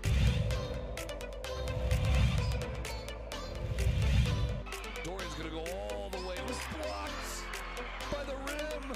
Get it out, says Kobe Wade.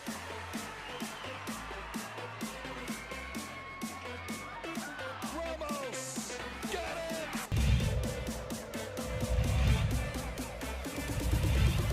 Look out. Ramos, can he chase it down? It was a freebie. Saved it. And then stolen.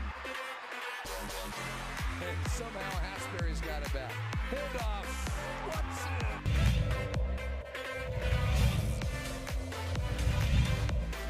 Get it stripped. Danion stripped him. Come Highland the other way. Win up top to the big goal. Here he comes. For the lead.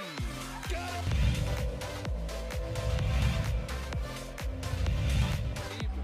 What a great game plan. Look at this. Agbayosi throws it down.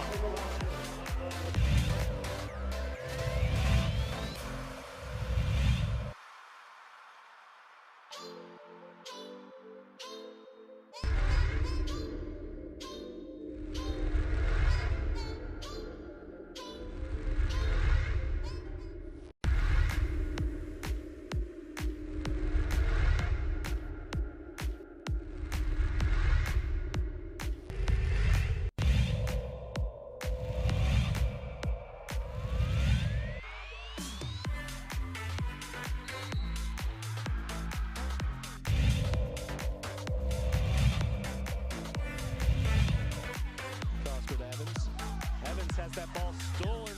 Jeremy Segura.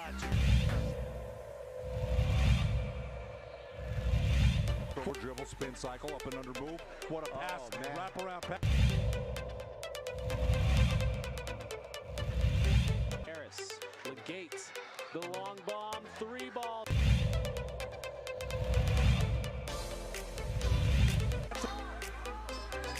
steal by Quinteros, lays it up and scores.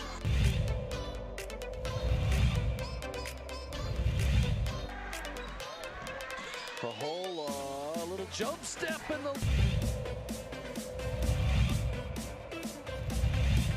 And look out, here comes Agbayosi. Crawford set.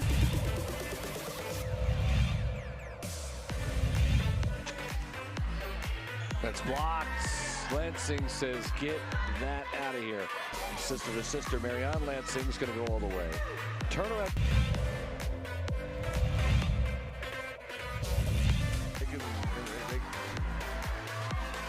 Ramos, pump fake, everyone bites. Ramos hits.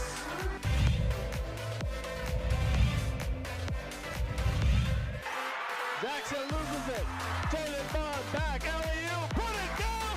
Dunkalicious, how about it?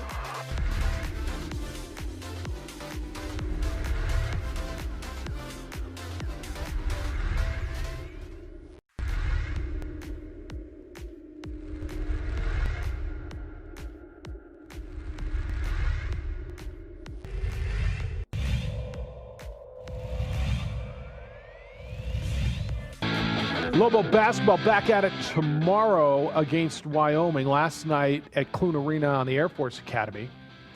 Wyoming beat New Mexico 83-74 in overtime. Lobos fall to 1-12 in conference play. Back at it tomorrow. Also in the Mountain West last night, Boise State with a big win, 79-70 over Utah State. It's the opening drive. Jeff Siembieda and JJ Buck. We'll get back to your calls coming up in a little bit. It is Thursday in this 8:30-ish time slot. It's our privilege to catch up every week with CBSSports.com's bracketologist and all-around guru and owner of a new iPhone 12, Jerry Palm. It's not even new. It's not even new anymore, right? It's kind of now. It's a few months old. Yeah. Right? I don't know how new it is. Hey, I use it now. Almost, yeah. Here, bring it over here. My kid will teach you. She's got it all figured out. I have my own kids. Yeah, all right. Boise State, Utah State last night. Huge for Boise State. JJ and I were talking. You've had 4 teams in the Mountain West hovering around the bracket. Gut tells me they're going to beat each other up. Boise State still has 2 with San Diego State. Utah State needs these games. Colorado State hadn't played in a while. I mean, my gut tells me it may get down to 2 by the time we're done. Could. It depends on, not just what they do, but what others do. But it's, for Utah State, that was their 7th, I want to say quad 1 or 2 game that they've played this year, and just their 2nd away from home, and they're 0-2 in those games. So they've done all right at home, although they split home and home with, I believe, Colorado State. Yeah, they did. They swept San Diego State and split Colorado. They swept San Diego State. So, it's for me, Utah State needs to show they can do it away from home against better opposition in what's a pretty competitive bracket. And so obviously they'll have another shot at Boise, and then there's always the conference tournament. And, those 4 teams are bunched together at the top of the standings. They all have 3 conference losses, although the number of wins is pretty disparate. 13 for Boise, 9 for San Diego. And the others are in between. So I don't know how they're seeding the conference tournament. Everybody seems to has some random way to seed their conference tournaments, but it should make for an interesting weekend when the Mountain West gets there. What do you do with Colorado State? They haven't played in, it feels like, a month. Forever. They're just slipping and slipping because they're not adding to their resume. And I kind of feel bad because I think they're pretty good. They haven't missed games that would really add much to their resume, though, other than maybe Nevada. I mean, those would be quad 2 games, right? They missed out on Nevada. But they haven't missed out on the games that, with Utah State and Boise State and San Diego State yet. So, interesting. I mean, those are the games that really, where you really can't add to your resume.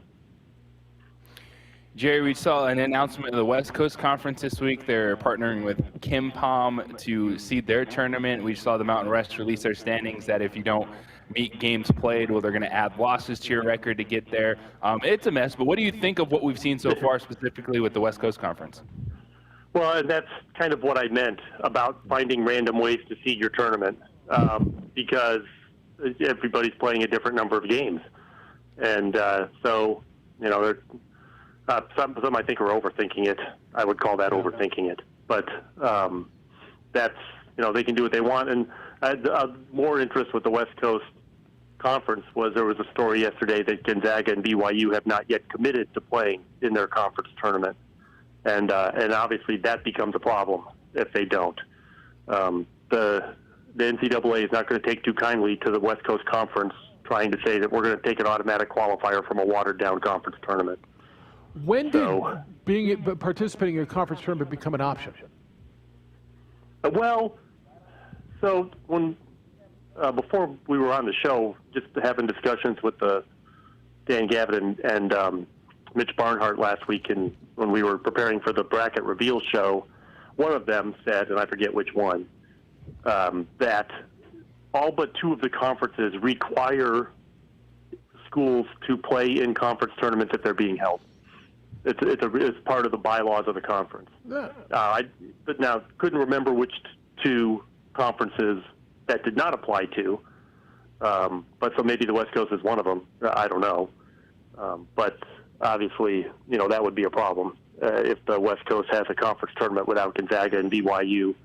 For those conferences that do require it, essentially, if you're opting out of your conference tournament, you're opting out of the entire postseason. You're basically done. You can't just opt out of the conference tournament. Well, Jerry, who decides the automatic qualifier? Is it the conference or is it the selection committee? Because so let's say BYU Gonzaga don't compete in San Francisco for argument's sake wins their conference tournament. They have to take San Francisco? I believe that's the case. And I would expect a tremendous uproar if that kind of thing happens. What they might do is take San Francisco and not BYU. Yeah. Jerry Palm from CBSSports.com. We're not taking. If you're going to send us an automatic qualifier, we're only taking one other team. So, but I don't know that they haven't said that that's what they're going to do. They did say that the conferences had until February 26th to decide how they're going to determine their automatic qualifier. Wow. All right. Jerry Palm from CBSSports.com is with us on the opening drive. Well, Jerry, speaking of that bracket show, the NCAA revealed their top 16 teams. And you look at 2 and 3, Baylor, Michigan, they haven't been on the floor for a while, but still thought fairly high of. And then we saw Michigan on Sunday go out there, beat Ohio State. What do you think of Michigan's return to the court?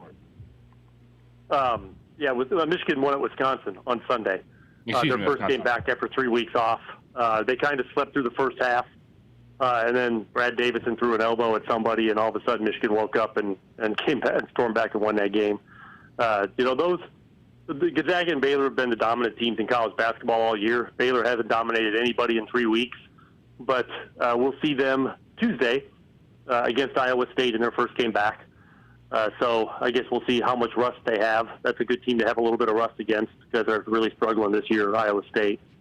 But, the Michigan was a clear number 3, so really the decision was 4. I would have thought Villanova. Ohio State was a good choice. Illinois could have been as well. And I think the difference between Ohio State and Illinois is that Ohio State has won at Illinois this year. They haven't played the second game yet. So really, the only team that I thought was really out of place was Virginia as number 9 overall on a 3 seed.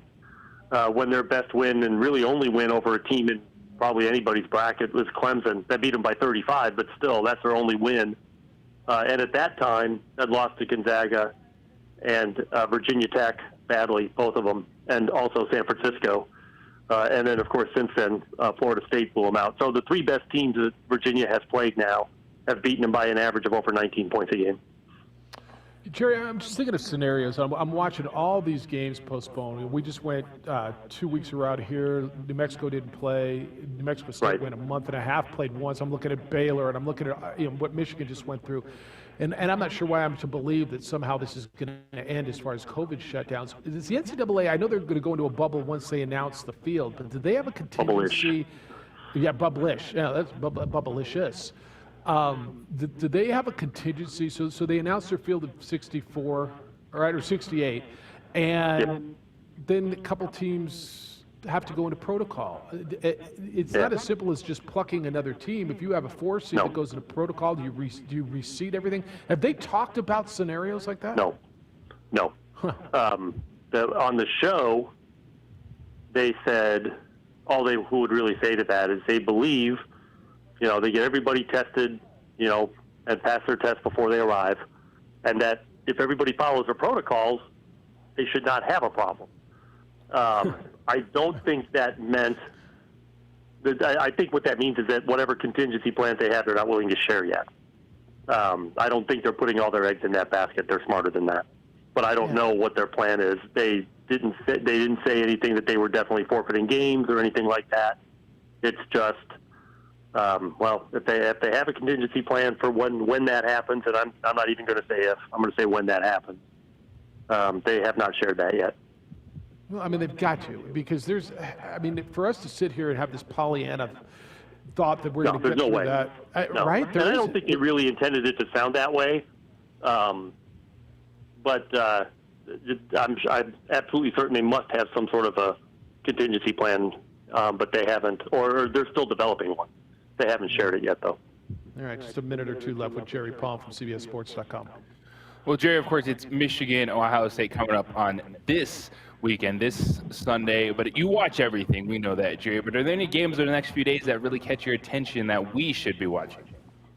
Well, tonight you've got Wichita State and Houston. That's a huge game for Wichita State. Doesn't really mean anything to Houston necessarily. But, they're a class of that league. But if there's going to be a second team out of the American Conference this year, it's going to have to be a team that finds a way to beat Houston. Wichita State has got the best at-large profile of the other teams in that league. SMU is in that picture as well, but I think they're done with Houston. But Wichita is going to play Houston tonight, and then they have a home-and-home with SMU next week. So big week ahead for Wichita State in the American Conference if they're going to put another team in. But there's bubble games all over the place. I mean, anybody on the bubble, they're big games. Ohio State, I think, plays Michigan this weekend as well. Yeah, that's never very fun. They love each other, so that's good. All right, you're doing TV this week. Jerry was all over CBS and CBS Sports Net last week. You probably saw him. You doing any this week, or when's the next TV stuff? No, probably not again until early March. All right, you look good. Sounded good. Do you have fun with it? Thank you. Oh, yeah, it's a blast. I love that trip. And you traveled. How was travel, Jerry? How was that? Airports and planes and travel and everything? Yeah, the airports were not, Midway in Chicago, where I flew out of, was pretty empty, relatively speaking, to what it would normally be on a Friday. LaGuardia was a ghost town. There was tumbleweeds going through LaGuardia. But once you got there, the mask compliance in New York is almost 100%. Even people walking around outdoors have masks on. It's they're taking it pretty seriously. I don't know how much it's helping, but they're taking it pretty seriously. And then, of course, you get there and you've got transportation, right? There's a guy sitting there here, Mr. Palm, come this way. Here's your vehicle. Here's your Perrier. Pretty much, yeah. That's right. I was, to and from the airport anyway. Yeah. That's how it should be. That's how it should be, man. Yeah. When you're a star like you should be treated that way. Good work this weekend. Thank you. We'll continue to read you every day, and I look forward to catching up with you next week. Jerry, thanks again for the time, as always. Sure. Take care. See you. And give his Twitter handle, please. It's at JP Palm CBS. Mm-hmm. Yeah, that is correct. He's a star, man. Do you think is he a sparkling water or a still water guy? You want regular water or you want the Perrier? He's probably a still water guy. Tune in next Thursday to find out. Probably just like, don't you think he's probably just like an Evian or like a even Dasani bottled water? Never know. Yeah, I should have asked. All right. I know what kind of cocktail he likes. But I just when you get in the back of the car, Mr. Palm, here's your vehicle. Jerry Palm Green Room. Never know what that list looks like. All right, top of the hour, Paige Klosterman from UNM. It's UNM Give Day. How you can help there. A couple of things. The West Coast, I want to get into that. What he just talked about and contingencies. Can't you see landmines for the NCAA tournament? I don't know why we would think they're not coming. It's the opening drive on ProView Networks at 95.9 FM and AM 670 Sports Animal. It pays to fill your prescriptions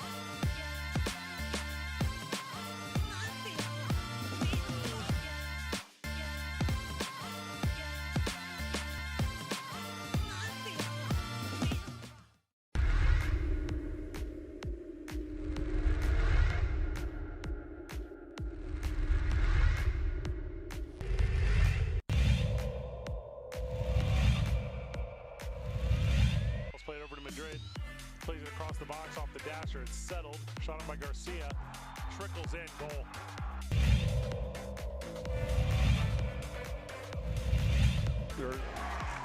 Chavez blocked at the rim. And here's Dorian Lewis to Watson. Shot on and just wide. Big deflection. Goal.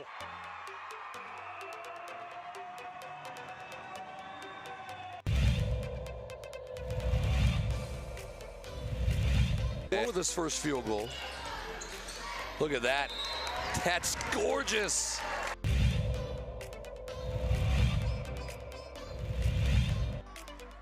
Not a game you can go have 25 turnovers in and win. Get that out of here, Watson says. Here comes Hodnett all the way. He's blocked in return.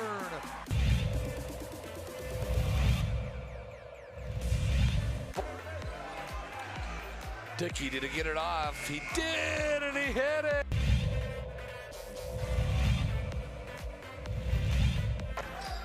They're really... Oliveras. Wild three, and it hit.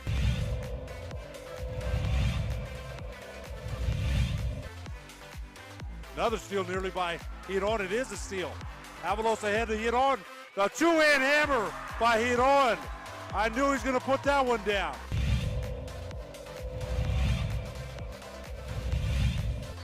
ProView Networks tonight. District mashup there. Davidson took it away in transition. Might be time for a jam. Yes. Oh!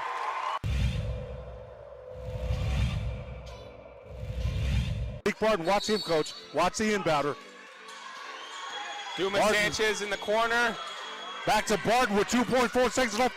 Fires for the win. And he got it! And it's good. Oh my God! On the last second shot. He did! Oh my God! Bakes it in from 25 feet and watch the celebration right in front of us.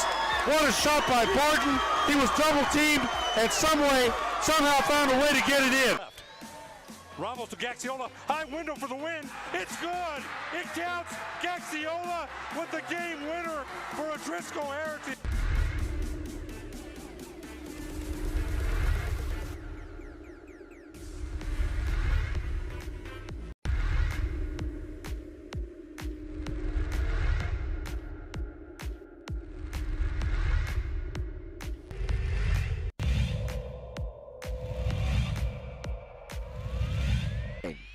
Call it as Bobby's looking, and he's got a guy wide open, and it's Gay, and he's gonna walk into the end zone. But he did a good job with it. First and goal, it's Chavez to the middle, and Chavez stops. And Stevens in motion. On the handoff to Mitchell. Look out! Oh, see you later. Take it to the house. Fly. Cardinals fly. To the other side. Provide some protection. And off to Webskowski again. Look out. See you later. Good night. Touchdown. Webskowski.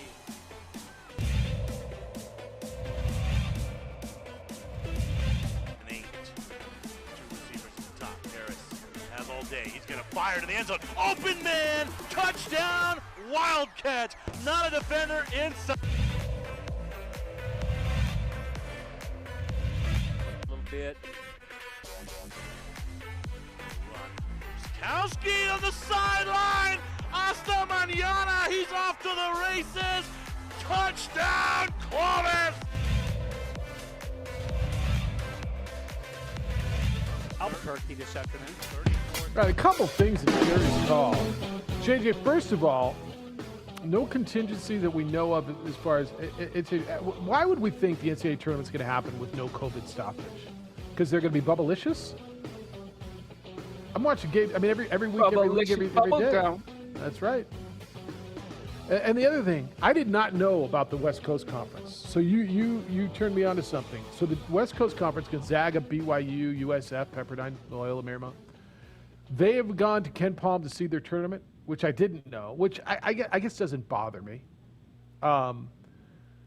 But I didn't know opting out of your conference tournament was an option. I think a lot of things that we didn't know have become options this season. Now, if they'll let them do it or not and be okay with it, because that changes everything. Because the NCAA tournament, you're looking like, yeah, you still want Gonzaga in your tournament. You seeded them #1 overall. But if they don't play their conference tournament, and as you said, team X, Y, or Z, Pepperdine, San Francisco, whatever it may be, wins, and then the West Coast Conference really going to give out their automatic bid to that team in that scenario, and then that just throws an entirely different mess to the table for the NCAA tournament to figure out. Well, I mean, when you're the #1 team in the country and you're Gonzaga, I guess you got a little clout, right? But I just, we're not going to go. We're not going to put our kids at risk. And I can, like, there's a piece of me that gets it. What does Gonzaga have to gain by going to the Orleans and being in Vegas and exposing their travel group and potentially having a COVID case, as opposed to just, I guess, quarantining and staying at home in Spokane? I get it, but I didn't know opting out was an option. And from the NCAA standpoint, you're going to tell me their 2 best teams are opting out, and so now I have to take Loyola Marymount because they got hot in a watered-down league and didn't have to get through the 2 best teams in that league. Like, if I'm the NCAA, I'm going, no, don't tell me what I have to do at that point. Well, the problem is they give the conferences discretion on how to hand out that automatic bid. Well, and then so you go back. Yeah, this is but uncharted territory. Discretion on how to hand it out. We're taking our 2 best teams out. So you're basically saying this is how I'm getting 3 in, right? That's the West Coast Conference saying this is how we're going to get 3 in. Well, as Jerry said, the other keep the out flip side of BYU. that is keep out BYU. Damn right. I mean, freaking right. Yes. Right. You don't 100%. Okay, it's not like their resume is great. Talk to your commissioner, Dan Butterly. No, he's the Big West. But that I just, man, we create problems sometimes. We do. We create our own issues, and I get it. Like, honestly, if you're a Gonzaga fan, if you're the athletic director of Gonzaga, what do you have to gain by going to Vegas, and you have everything to lose? If you contract a COVID, you get shut down, and now you're out of the NCAA tournament. Because what are they? Somebody is going to get a bid and have positives. Somebody is, right? The numbers tell you. How could it not happen? You think I'm wrong? No, and this is the challenge that college athletics is facing right now. We've seen postponements, right? Like in professional sports. Look at the bowl season. Look at bowl season. Yeah, bowl season, but we saw this week, you had 4 San Antonio Spurs players test positive. Yeah, that's going to shut you down. But what we've also seen is 1 player test positive, remove, retest, move forward.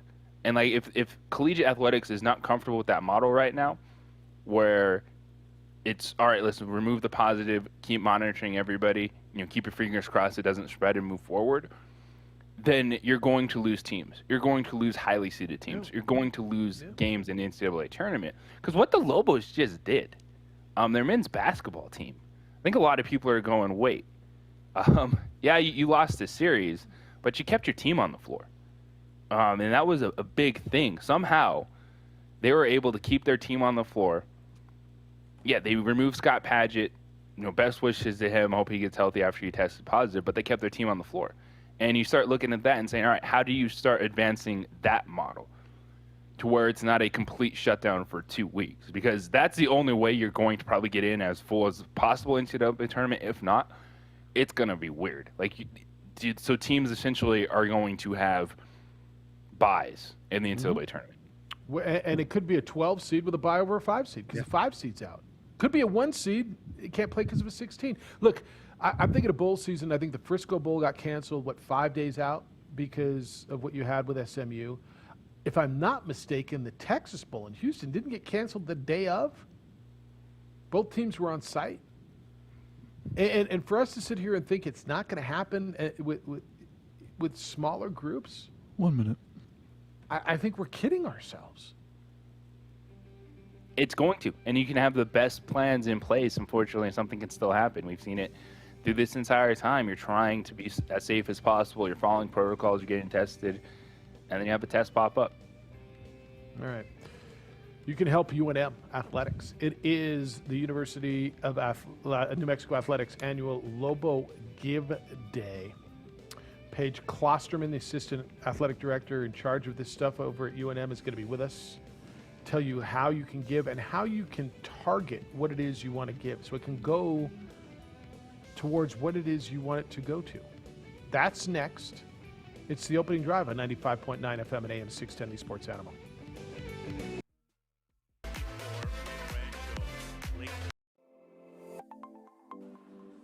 Get into the game with Garden Swartz Team Sales.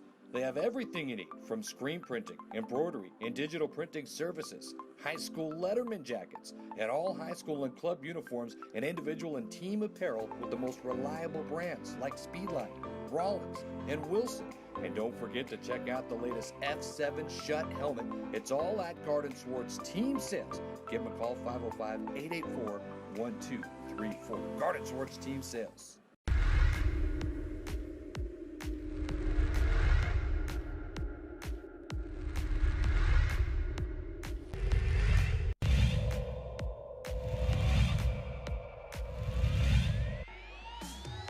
Shoot. They'll get one off, and it'll count high off the window. Oh my gosh. There's the long three. Boom. Bang.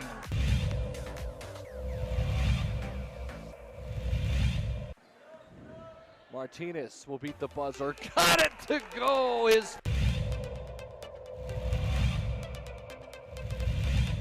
Fork driving kick. Three's in the air. It's good.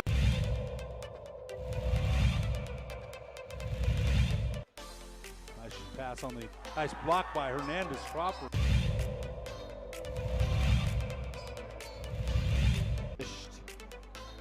And Brown in the transition. But why not, Steve? Is Corbalan's going to go and he puts it away. And Corbalan wants to put it down.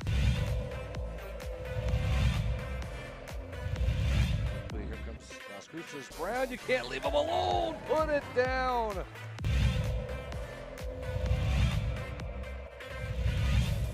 Gershon in transition, 3-on-2. Gershon going to go all the way. Oh, Morgan.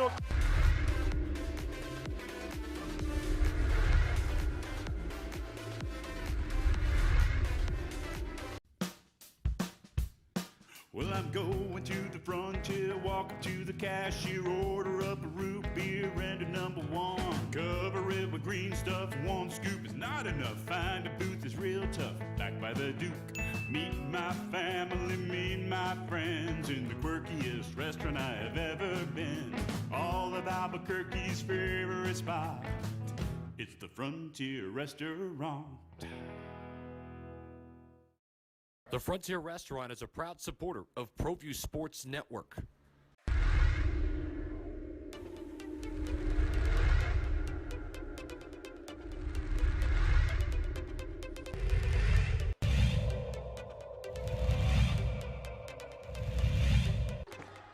Ramos, rise and fire. He's fouled. You know, he used to coach for Del Norte. And here's Voss all the way with the finish. He'll get the... Behind the back of the dribble. Tries to go up with the right hand. He changed hands in midair. And Hotnet sent it away.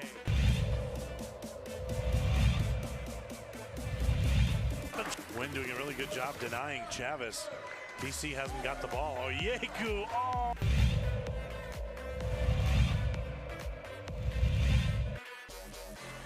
Against Watson. Oh, look at the spin move.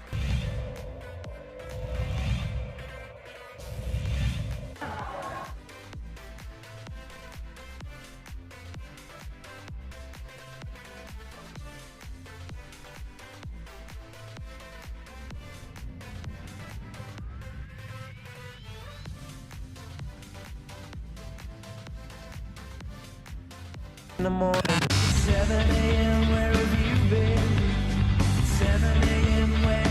your brother. Now, voted the best sports show in New Mexico for 5 years running. This is The Opening Drive with two-time New Mexico Sportscaster of the Year, Jeff Siembieda, and J.J. Buck.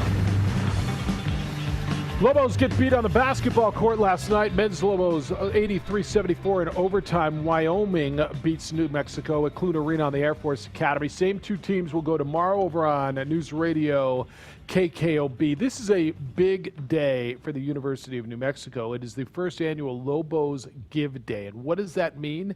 Well, it means that you can help out. It's a 24-hour online event. And it's bringing together the Lobo community from across the country and really around the world through what they're asking. And they're asking you to give. They're asking friends and alumni and faculty and staff and students to demonstrate their pride and help out. It's The Opening Drive. Jeff Siembieda and J.J. Buck. We'll get back to your phone calls in a little bit. The beauty of this event, and people always, you hear, I want my money to go towards this. I want my support to go towards the student athletes. Okay, well, you can target where it goes. It could be education or mental health and wellness or nutrition, travel, strength and conditioning, COVID relief. It's a pleasure to welcome to the show the Assistant Athletic Director in charge of development and annual giving over at the University of New Mexico. Paige Klosterman joins us this morning. It's a big day. Paige, good morning. How you doing? I'm doing well. Thanks, guys. It's a fun day over here at the office, so this is exciting. Where did the whole concept, Lobos Give Day, to reach out and say, hey, we want your help, we want your support, can you give back, and you can target where your money's going to go? Yeah, so giving days have become quite popular over the last 5 years, just across like universities and nonprofits. I've seen them at a couple of other places that I've been a part of, and now especially with COVID and not being able to have our annual gala and see our fans in person, we try to come up with a way that we can virtually connect and engage with our fan base and our community, and we thought that this would be the best way. And we wanted to make sure that people had, they could decide where their dollars was going. We didn't want to pigeonhole anybody, and so we've come up with 6 really cool areas that will not only benefit our department, but more importantly, our student athletes. Yeah, it's a big deal. And let's do this a few times before we get out of here. How do people give if they want to give today? Yeah, it's super easy. You just go online to lobosgiveday.unm.edu. It's a pretty easy link, a website to find. You can find it on golobos.com if you don't want to remember the full thing, and just click the button. And it's all over social media, so it should be pretty accessible. All right, so you can link there through golobos.com, and already $13,388 have been raised on Lobo Give Day. Paige Klosterman is the Assistant Athletic Director in charge of development and annual giving. She's with us on the Quan's Auto Care Hotline. On Paige, some of these specifics are pretty self-explanatory. Like education, nutrition, travel, strength and conditioning. There's COVID relief. There's mental health and wellness. But what kind of things specifically will people be donating to in terms of what the student athletes, et cetera, will be able to receive with these donations? Yeah, so education, I think it's pretty self-explanatory. It's our student athlete scholarships. So with 400 plus student athletes, we have a large scholarship bill to cover every year, and we want to make sure that our students have access to the best education. So that's one. Mental health and wellness, it's no surprise. I think every university in the country, a lot of young people have a lot of pressures and different stresses that they deal with, and so we want to make sure that our student athletes have access to resources, whether that be counseling, therapists, different things like that. And so if you give to that bucket today, that's going to go to help supply those resources. Nutrition, and budgets are tight, and that's no surprise either. And so how can we properly fuel our student athletes, whether they're here in Albuquerque or whether they're on the road? Travel, as we all know, our student athletes and our teams have been taken out of state. Luckily, we're able to practice in state, but that's a large portion of the budget every year as well. Strength and conditioning, we're working on a cool project coming up here in the spring and summer and getting an Olympic sports weight room built. And so those funds will go towards that. So that way our student athletes aren't working out in the tent just across from the pit, in between the pit and the football stadium. And then COVID relief. We're testing our student athletes 3 times a week per the mandates from NCAA, our state, our conference. And so that'll help us alleviate some of those costs for testing and different things like that. So all are super important. A lot of these areas come from student athlete interviews where, we say, what do you need more of when, next year? Or when you were here, what did we miss on? And so these are some of the areas that we wanted to cover. Yeah, I'm looking at the donations now, and I don't think it's a surprise. The majority, over $7,800, almost $8,000 of the $14,000 now, have gone to mental health and wellness. Paige Klosterman is the Assistant Athletic Director for Development and Annual Giving at the University of New Mexico. Paige, I know you guys are willing to do a lot of things, but I don't think this. Ralph is listening in San Diego. He's an Aztec fan. He said, "I'll send $25 if the Lobos return Rocky back." Probably not willing to do that, huh? It's going to take a little more than $25. Might take a little bit more than $25, but every single dollar makes a difference today, and that's the cool part. If it's giving up your Starbucks coffee this morning and donating that $5, or some people it may be $100. Whatever works best for anybody makes a difference. Here's what's key, JJ, and this is what I really appreciate, and I think most people know your athletic director over there, Eddie Nunez, is a student athlete, former student athlete. Paige is a former student athlete as well, a really good one. And you really understand what these student athletes are going through, at least best you can. You didn't go through COVID times. But I think people in your position who have gone through that, it makes people feel better that the money's getting directed the right places, the right resources to help the student athletes directly. Absolutely, for sure. A lot of our staff are former student athletes, and we all, take part in this career path because we want to give back, just like people gave back to us. And it makes a difference. And so anything that we can do to help our student athletes excel, either in the classroom or on the field or personally, we're going to do those things. So this is a really cool day. It's been exciting. Well, Paige, I know I've seen it this morning already. You guys have been doing some giveaways along the way. Are there things that people can look forward to throughout the day if they might have missed out on some of the earlier ones, that potentials to actually win some stuff by giving back to UNM Athletics? For sure. We have some awesome giveaways from some area partners, and that includes gift cards and different things like that. So stay tuned. We post about them when they go live. There's also different challenges and matches. So I know we just completed a match here not too long ago. If we raised over $1,500 in an hour, we had a donor that stepped up and wanted to match that $1,500. So that's been great. And we have a really cool segment happening this afternoon at 3 o'clock. We have trivia with Coach Danny Gonzalez.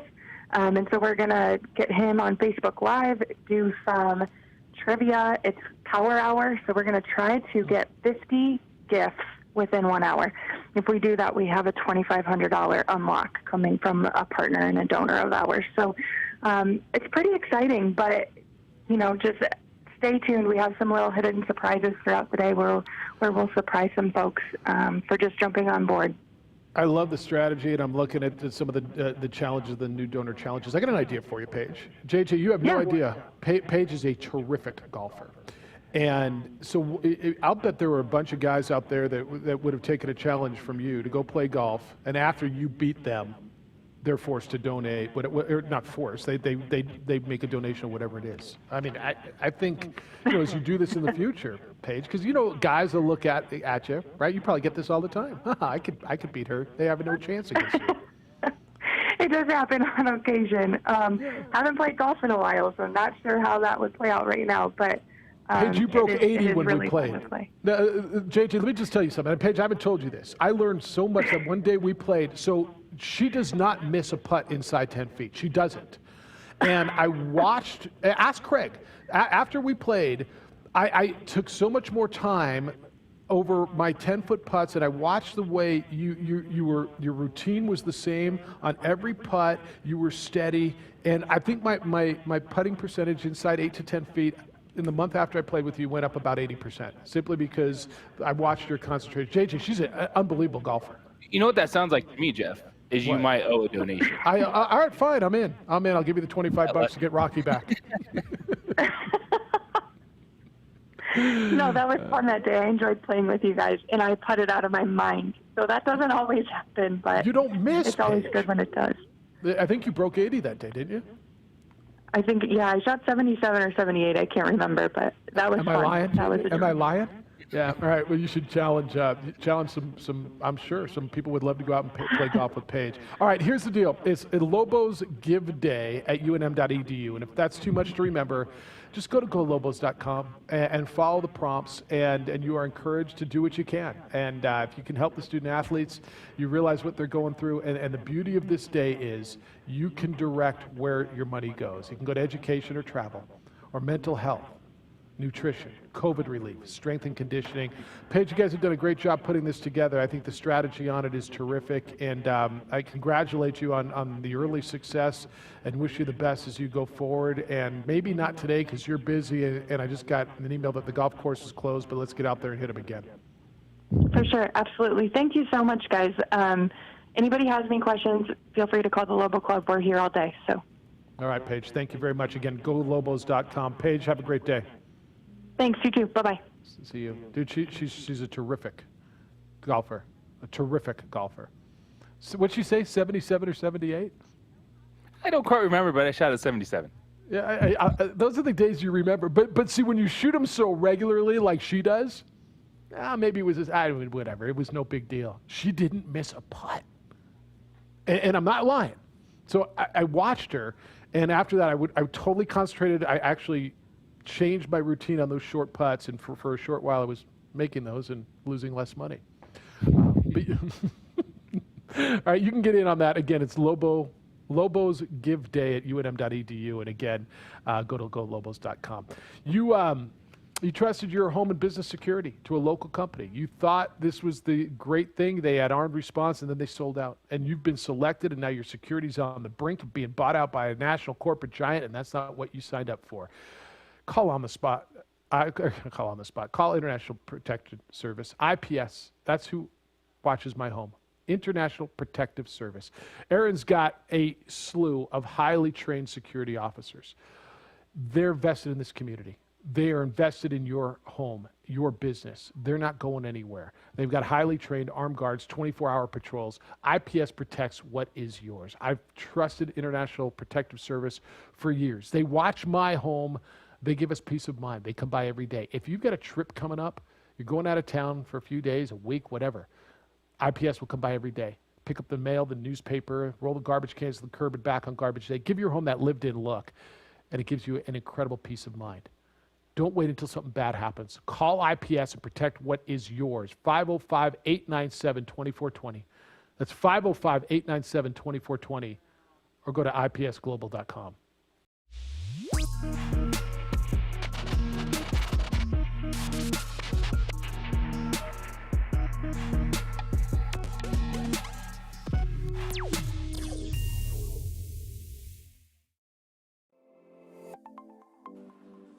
Get into the game with Garden Swartz Team Sales. They have everything you need, from screen printing, embroidery, and digital printing services, high school letterman jackets, and all high school and club uniforms, and individual and team apparel with the most reliable brands like Speedline, Rollins, and Wilson. And don't forget to check out the latest F7 Shut helmet. It's all at Garden Swartz Team Sales. Give them a call, 505-884-1234. Garden Swartz Team Sales.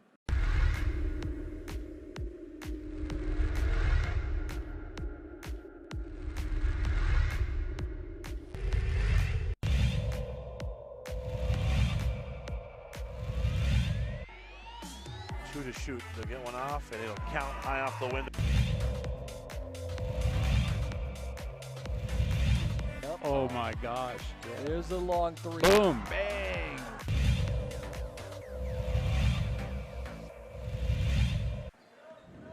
Martinez will beat the buzzer. Got it to go.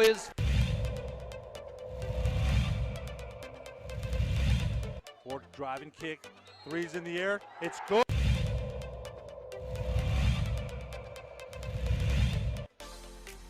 Pass on the nice block by Hernandez Crawford.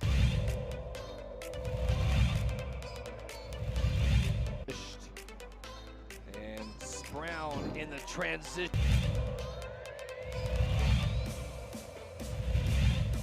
why not, Steve? Is Corbalan's going to go and he puts it away. And Corbalan wants to put it down. Here comes Scooters. Brown, you can't leave him alone. Put it down.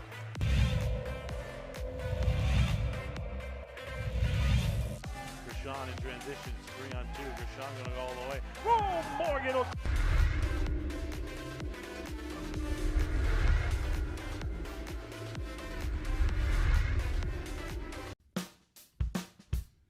Well, I'm going to the frontier, walking to the cashier, order up a root beer and a number one. Cover it with green stuff, one scoop is not enough. Find a booth is real tough, back by the Duke. Meet my family, meet my friends in the quirkiest restaurant I have ever been. All of Albuquerque's favorite spot, it's the Frontier Restaurant. The Frontier Restaurant is a proud supporter of ProView Sports Network.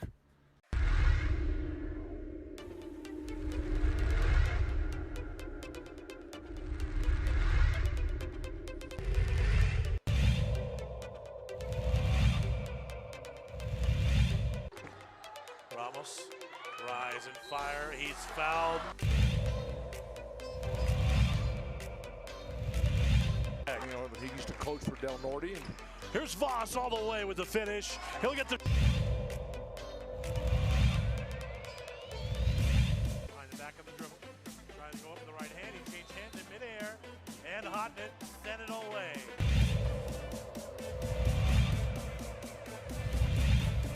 Wynn doing a really good job denying Chavez. DC hasn't got the ball. Oh, Yeku. Oh.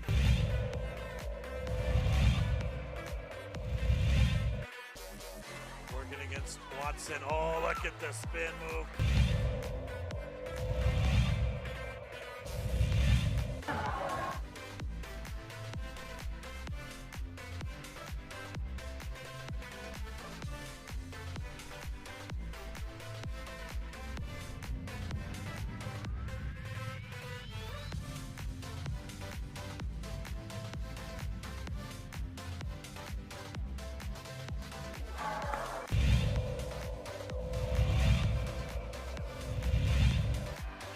Ball's loose. DJ Bustos brings it up.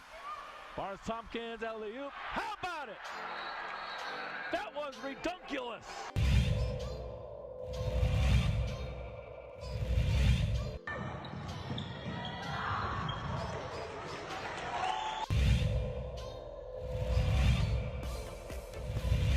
Turnover. Cable to the big fella might try to jam one home.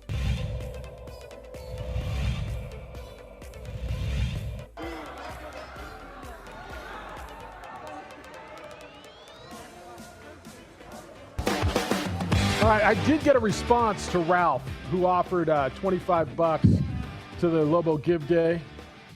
By the way, Ralph told me the surf's a little bit better.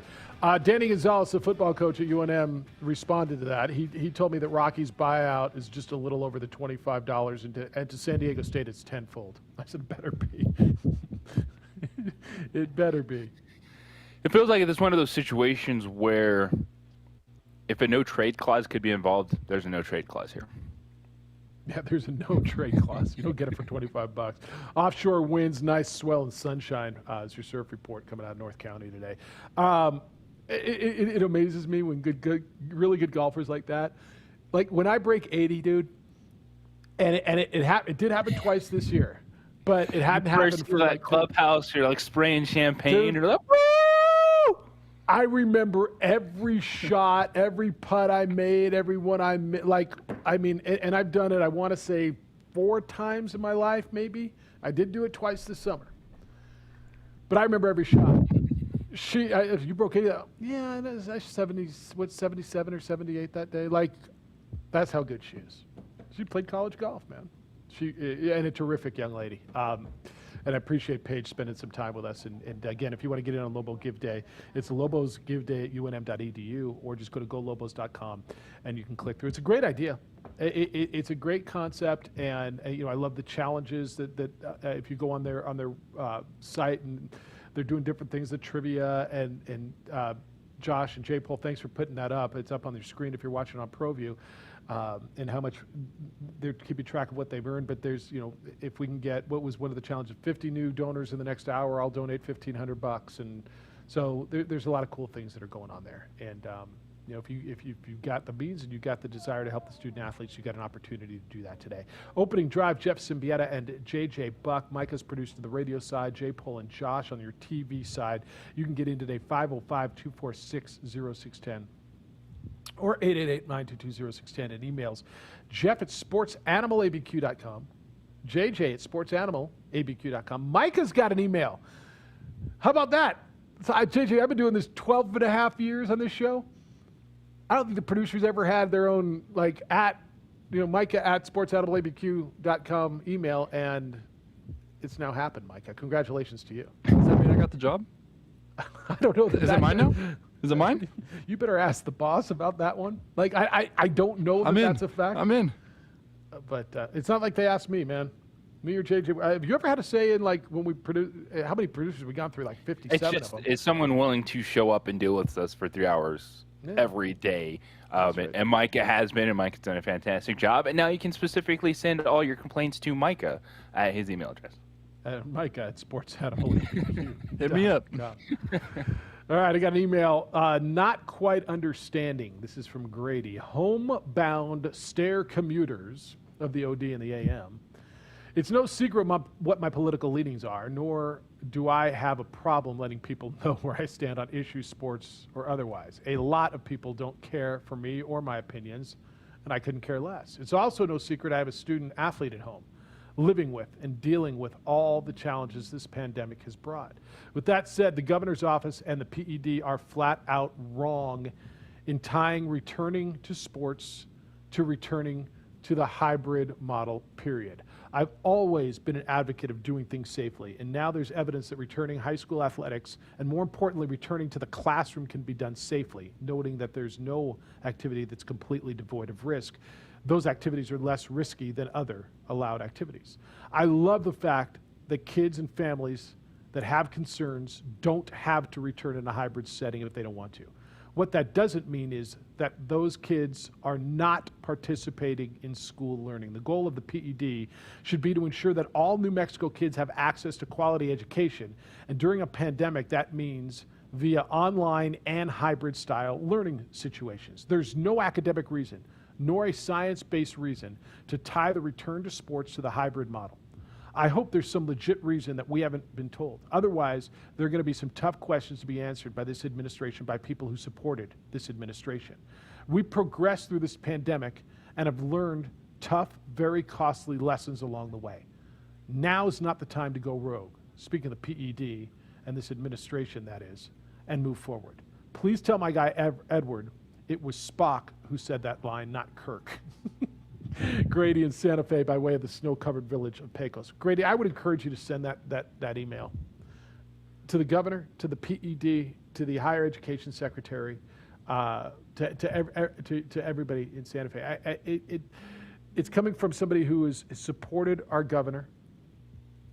It is somebody, and this is where I say it because it's important. People who want the kids to go back to school, this isn't, you hate the governor, you hate everything she does thing. No, this is somebody who supported the governor, and it says this is just wrong. And it feels to me, JJ, even the teachers who don't want, not all teachers don't want to go back to school, but even the teachers who don't want to go back to the classroom are saying athletics should not be tied to in-person learning. It feels to me everybody, and again, Dan might be the only dissenting voice on this that we've heard. And I don't know that he's totally dissenting. But it seems that every voice you hear, except for coming out of the governor's office and the PED, is saying do not tie athletic eligibility to hybrid learning, right? Are we hearing anybody else? There's no science. The educators aren't saying that. right? Are you hearing it anywhere except for coming out of Santa Fe? No, and it's also another one of those situations that you can see. Like athletics, yeah, there's going to be physical contact. It's sport. You're going to have people together. But if you see, athletics is handling this pretty well in a much different environment with there's actual physical contact going on, then I think that would also then give you some hope going, if we get all these kids back in the school with even stricter guidelines on what they can or cannot do, maybe we can move forward safely in this situation. But ultimately, yes, there's people out there with real concerns. You have to address it. I think it's on the outside looking in, it feels like there's ways to go, but unfortunately, the decision's been made when it was going to be impossible to finish, and that was the hybrid learning is something you had to do to then get to athletics, and I'm not going to get that. Yeah, it's such a concern, man. Grady, I really appreciate I appreciate where you're coming from on this. Les says, here's my concern, Jeffers. Some folks are talking like come August, there's going to be a complete reset. The doors of the schools are going to swing wide open. Sports are going to resume. Balloons are going to be landing. Playgrounds and then everything are going to be back to normal. I'm not as confident as some that's going to happen. I think there are still going to be some teachers, students, parents who don't feel safe and refuse to return. I think he's right. Here's the issue that so many people are having. The way it was set up was if you don't feel safe as a student or parent, you could opt to not go back and you can continue with online learning. Now that option's not necessarily there for the teachers. And I know there's a lot of anger directed towards the teachers. They don't feel safe. Like that's got to be part of the equation. That should have been addressed. That's all. That should have been addressed. And teachers, from where I sit, should be near the front of the line on the vaccinations. But I'm really struggling trying to find anybody who supports what's coming out of Santa Fe on this issue. Have we heard one person? Have you heard like not even just on our show? I understand we're a small sample size. In your friend group, in your parent group, and anybody, I mean, J-Pole, Josh, Micah, anybody, have you found anybody who supports tying athletics to the hybrid learning system? Anybody coming outside of Santa Fe? And this is what's being forced on our kids. This is where it's such a struggle, man. This is where, and again, I read the email and I'm getting fired up again. I don't want to get fired up again. But this is really where it's stemming from. All right, we can get into some Lobo basketball. I got a bunch of emails on that from last night. Lobos lost 83-74. We can get into Aggie football this weekend. Aggie fan, are you kind of interested a little bit? You can get into Serena and Naomi Osaka last night if you want. Fernando Tatis's big contract. Ralph told me he's only played 143 games at the Major League level. That's not even a full Major League season, and he just got a 14-year deal. Absolutely wild. And yeah, when I went to look at that, and I was like, my goodness, you're right. The dude hasn't even played a full year. But you see it, man. That's a gamble we're taking on a 22-year-old amazing shortstop, defensively, offensively, the talent and everything else. He's already in Gatorade commercials. The dude's here. He's played 143 games. A full season is 162, and he just signed a 14-year, $340 million contract. Mike has glazed over. He's like, really, dude? And I got to work how many jobs to pay off my 1998 If only Corolla? you could hit a baseball 400 feet. No bleep. It's the opening drive on 95.9 FM at AM 610, the Sports Animal.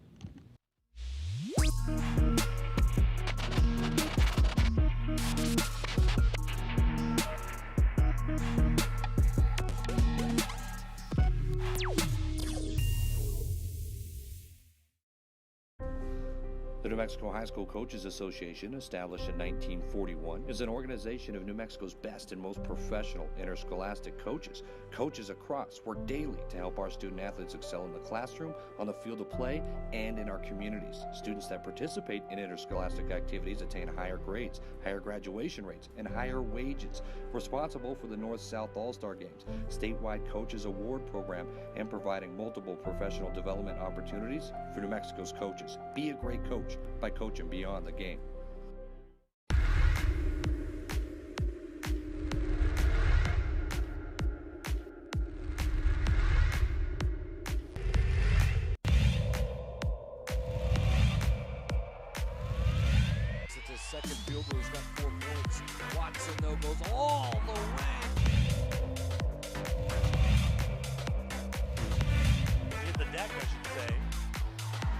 tried to throw it off Romero. A three for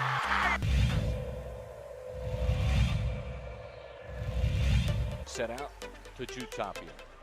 Nice move behind his back. It's a good.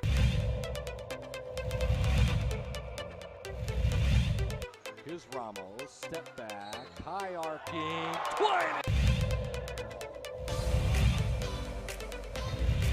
Well, he needed to get his legs back under him. Ooh, a little kick.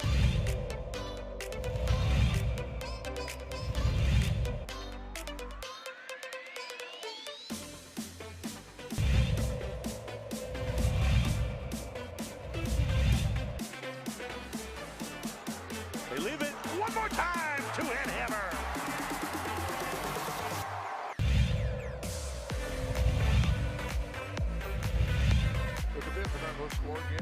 Up top.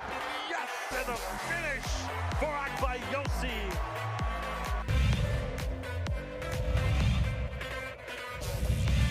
Saved into the hands of Riak ahead of the pack. Jamina Lovato up high, down hard for Akbayosi.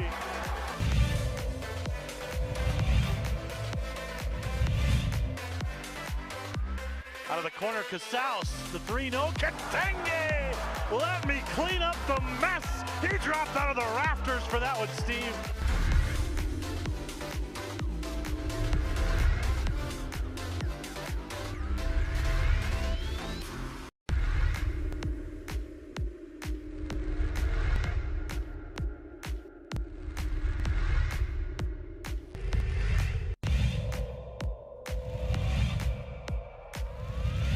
To create space, he gives it off to Rivas for the three, and he buries it.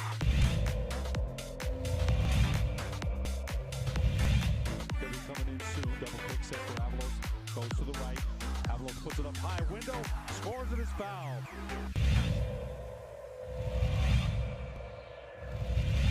Right here by Lewis all the way, coast to coast, and finish. What a...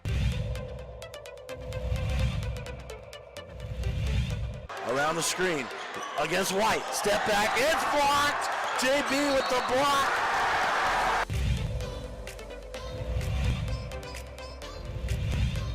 In transition, ahead to hit on. Hit on for the two-hand hammer. Minutes to go. They've got a shot. They have a chance, and it's put up, and it's good. What a three that is by Jalen.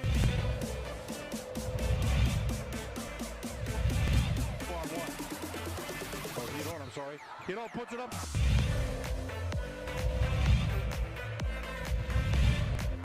Rebound, Cowboys. Right side, David Hall. Thank you very much.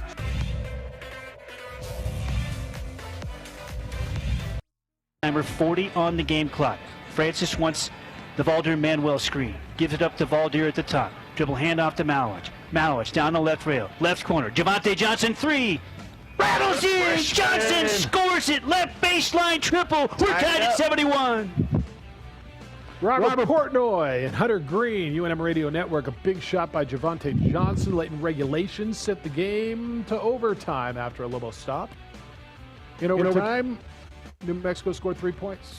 Wyoming scored more. 83-74. Cowboys beat the Lobos last night up at Clune Arena. It's the opening drive. Jeff Siembieda and J.J. Buck. J.J., another tough one. Good effort last night by New Mexico. I honestly, I didn't know what you were going to get. Now I think I know. Right now, I think I expect a good effort the rest of the way. These guys want to play. These guys want to win. Talking and watching McQuatch Malwatch after the game last night made me, not that I had any doubt, reaffirmed what it means to him and how badly that guy wants to win. But that was a team that looked like, A, I think they got better, and B, that wants to play and hasn't quit. And to that, we're always looking for what is this team going to be? What can they be? There's only a few games left. It's been such a tumultuous season for the squad. And watching the game last night, I'm sitting there, if UNM can be a team that you don't want to play the last couple games, like they slow it down, they contest every shot, they're playing really hard, they're making an ugly game, well, there's something to hang your hat on. Like, just be a team like no one wants to play right now. Like, oh, we got to deal with this. It's going to be a slow-paced game. They're going to challenge us. They're going to battle us inside. Like, it might not look pretty but at least there's something. And so I kind of got that feeling with this Lobo basketball team. If they can at least finish that way, playing really hard, just making life tough on an opponent, something to hang your hat on the last couple of weeks. I got a bunch of emails that come in. This one is from Mike. Is Hunter the most frustrated color guy in America, Jeff Alou? It's a good thing he's back in Albuquerque because it sounded like he wanted to rip off the mic and shoot those free throws himself. Yeah, it did. It did. Tella said the biggest play of the game, Jeff, I thought was the meaningless foul on Stigquan Singleton where he fouled out in the final minute of regulation. Why don't I remember the biggest play of the game? What was that? Do you remember it? Fifth foul, which was so pretty he wasn't impactful. available. Yeah, okay. He wasn't available for overtime, obviously. Yeah. Okay. Hondo says hated the stream, Jeff. First of all, who wears a mask while talking on a mic? Well, that's the rules. They're not allowed in the building if they're not going to wear a mask. He says, what is that bleep on their face? You could barely understand their muffled voices. Then, I don't know if they couldn't talk to or hear the refs, but getting an explanation on 6 free throws plus possession half an hour later isn't going to cut it. Yeah, that was frustrating. That was frustrating. If the refs don't come over to you to explain it, yeah, you don't know. That's why you have to wait till halftime to talk to somebody. Yeah. Carl says Wyoming got hosed by the refs, Jeff. I can understand how Coach Allen Edwards got ejected. After some of those calls, I would have gotten teed up too if I was on the sidelines. Okay. Allen Edwards was relieved of his duties after last season, correct? Yes. Jeff Linder is the coach now, correct? Yes. Sarah says, for 11 months, we've heard, Jeff, stay away from school. It's not safe. My only explanation, because I've been asking the question, she says, my only explanation, Jeff, on why the two are tied together is how can you tell students those same venues are safe for extracurricular activities if they aren't safe for in-person classes? Yeah, but Sarah, I don't know that that's what you're telling them. I think the PED, who is making this rule, right, has said it is safe.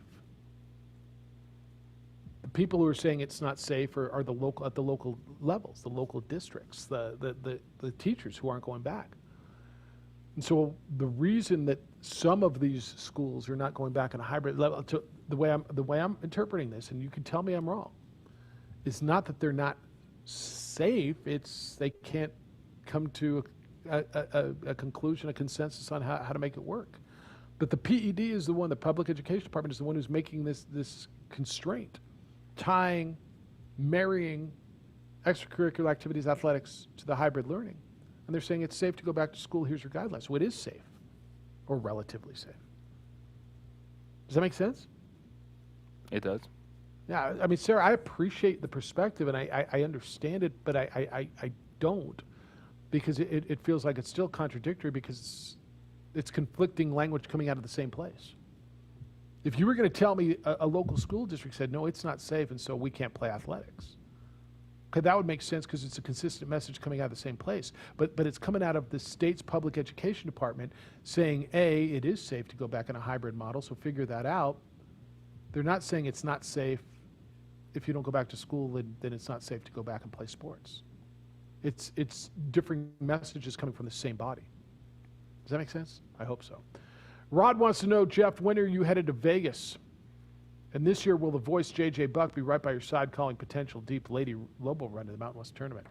I'm going to guess I'm not going to Vegas this year. Are you going with the ladies to the conference tournament? No. Okay, so there's your answer. Well, I can't remember the last conference tournament I missed. It's been a lot of years in a row. It's a lot of years in a row. All right, 505-246-0610. Keep them coming, 888-922-0610. Your emails, of course, Jeff at 610. No, Jeff at sportsanimalabq.com. It's been a long time. I've been given the same damn address. That was the first time. I mean, we got the new addresses now. It was going to happen at some point, right? Jeff at 610knml.com. JJ, will you give out the addresses, please?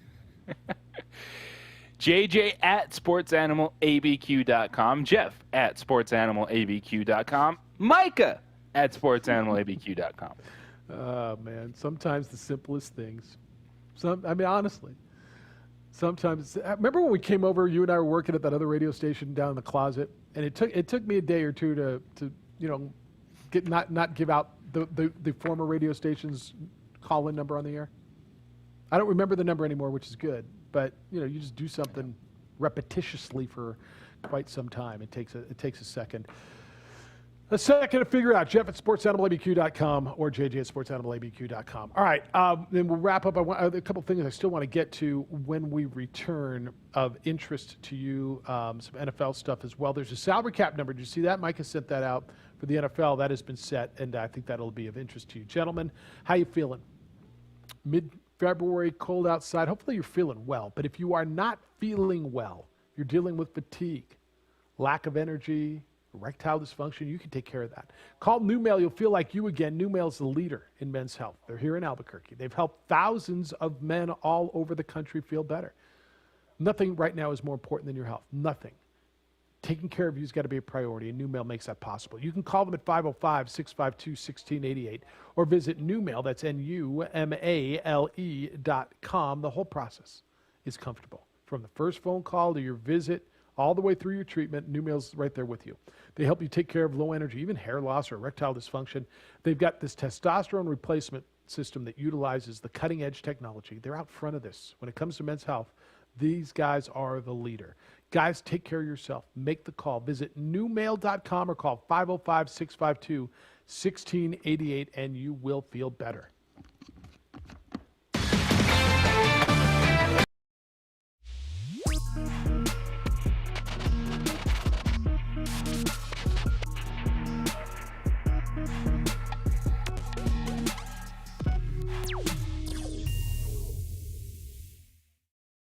Don't sacrifice quality and flavor when you're in a hurry.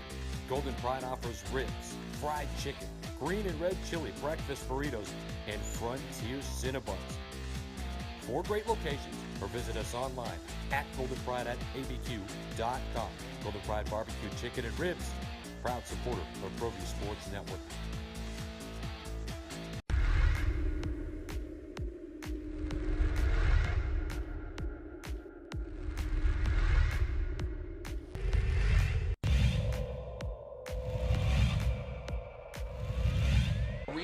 Moreno extra pass, and Watson.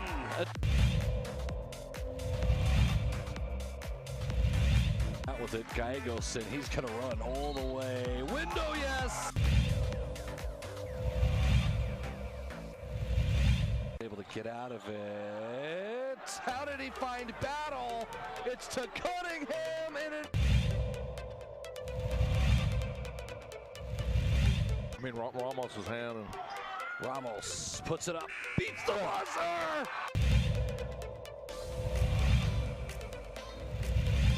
Boy, Jefferson wide open. Jefferson to Daraji!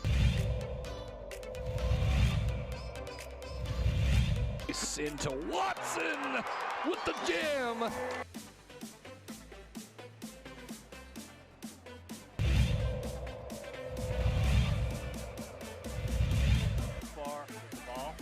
Another steal by Davino Lovato, and here comes Agbaiosi, lob, two-hand hammer.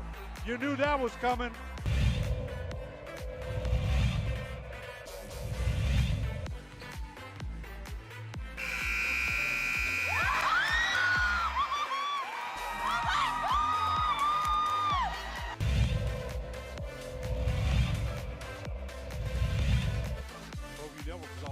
Check out the lob, tagged by Osi, the one-hand hammer. Put up. And a drive from Parham.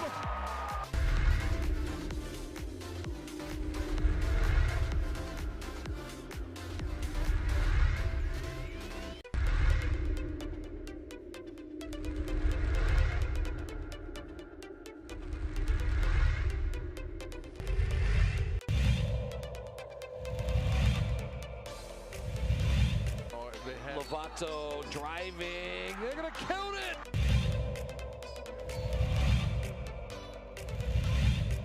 Gallegos, ooh, a little spin and a finish! Here's Natalia Chavez, good spin.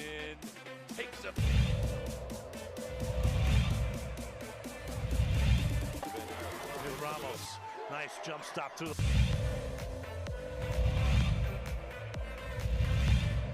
Play with the gambling a little bit.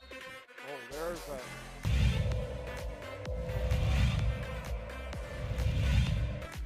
Hill, little step, high window. And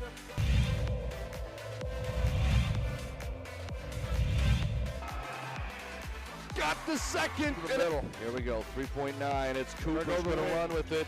Cooper's going to swing it out to Lowry. Lowry. Portillo couldn't get it off, and Clovis goes in.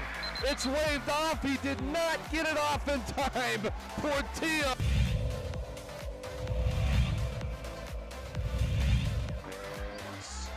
Reverse layup.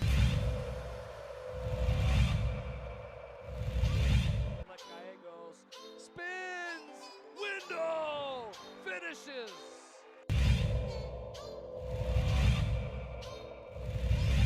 There's a run coming from Lazy pass. Here comes Crawford. It might be showtime.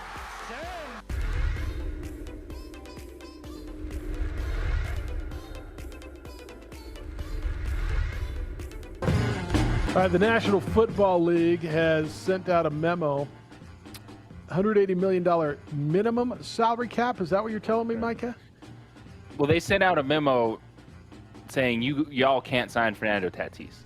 All right, you ain't got that budget. Yeah, that's fair. Yeah, that's fair. You ain't paying a man a man who's played not a full season. Can you imagine? Like, is that unprecedented? Has there ever been a guy who's not played a full season in any sport that has been rewarded with, I mean, never mind, $14 million. That kind of contract, no. 14 years is stupid. Dak Prescott wishes. Well, Dak can't even get a deal, man. Now it's on Dak a little bit. Dak, let's not get into Dak again. NFL has informed teams the salary cap this season will be a minimum of $180 million. What's the max? Do we have a max on it?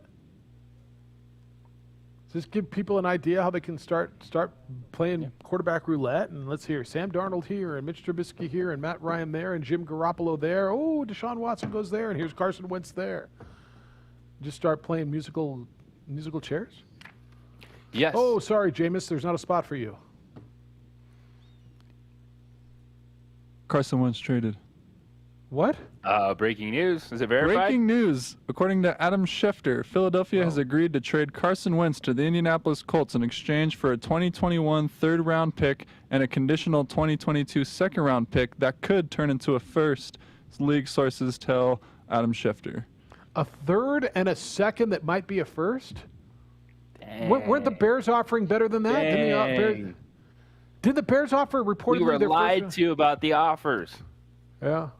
They're like, you want to get rid of Carson? Well, this is what you're going to get. Well, first of all, if that's their guy, Indy stole him. Don't you think? If that's their guy and this pan is out. Right? If he proves to be the quarterback he was a year ago and Frank Reich gets him back to where he is, they stole him.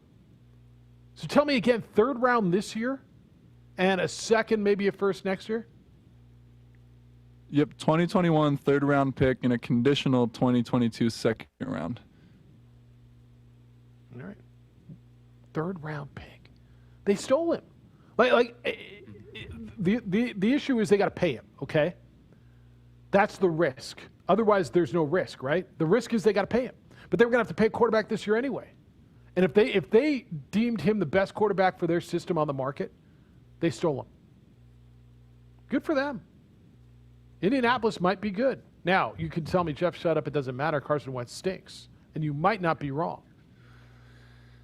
But that's risk and reward of this trade. It's the salary that you're taking, but also the salary you're getting rid of, and the return wasn't great. You start any negotiation trying to shoot for the best deal out there. And they're like, oh, we want Matt Stafford trade. Well, you're not getting a Matt Stafford trade. So you hold out, and then you finally make the move. And that's huge. So you got Jalen Hurts in Philadelphia. We'll see how that goes. Carson Wentz to Indianapolis. And I think once Carson Wentz was benched, ultimately this is the situation we all saw him going to. Like if a team was going to take a chance on him, it would be Frank Reich in Indianapolis. Because usually your former head coach and or OC knows the most about you. And so it will tell you a lot if they want you or not at that time. and he still wanted to take a chance on Carson Wentz. It was the easiest landing point for a salary of that size, given the fact they don't have a huge quarterback contract on the books, or they didn't have to move one to match it. So here we go. Wow. We haven't looked at the Philadelphia side of this at all. Is this the right move for them? Are you sold on Jalen Hurts? You can't be sold on Jalen Hurts, but this is a situation where, as a franchise, I think that gives them an opportunity to get better moving forward because they soured on Carson Wentz. And so, all right, we have a quarterback going in year 2, second-round pick. He showed flashes. We can start building an offense specifically around him, open up a cap for the next couple of years, and see what you have. So are you 100% sold on Jalen Hurts? No, but you're starting at a better point than in some other teams that would be getting rid of a quarterback. Yeah, that's fair. And you saw some flashes, and you saw some things that excited you and excited your locker room. And, hell, you beat the Saints, right? So we'll see. All right. God, as I'm going through the Twitter looking at this tweet just bounced off my screen. So James Yotis, who has been on our show many times and covers high school sports for the Journal, does a great job. He's out covering the APS story, and he said he got this text a while ago from one of his APS sources, which sums up the evening, and the quote is, "It's like someone died." That's what these student athletes in APS are going through. I just leave you with that today.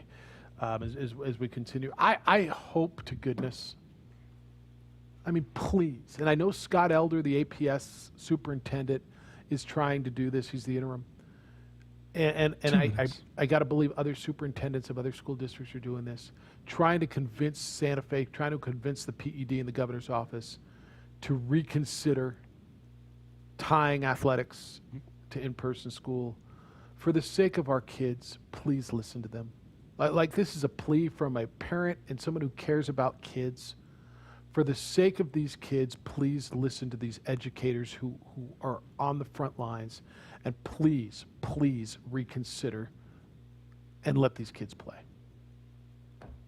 That's all. I know I'm harping on it, and JJ, I'll try to stay away from it tomorrow, but I can't promise you I will. I will. But that's my hope. Tomorrow, I'm looking forward to talking to John Traub and get an idea where we're going with Isotopes baseball and kind of what the reorganization of the minor leagues meant to that club and what they're doing moving forward. Got some tough question for John Traub. Where were the Isotopes in terms of the Trevor Bauer sweepstakes? Is there any movement there? Why haven't they been more aggressive at some of the marquee free agents? Were they in discussions with Francisco Lindor potentially to acquire him in a trade? So got some stuff for John Traub. Yep, so we'll do that tomorrow. I want to say thank you today.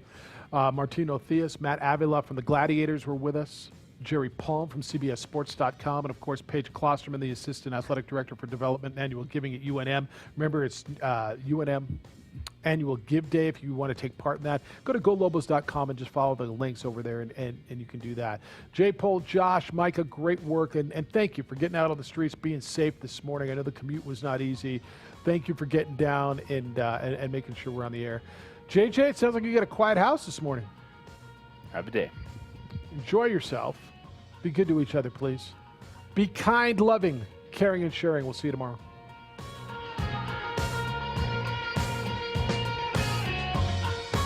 New Mexico Department of Game and Fish wants you to know before you go.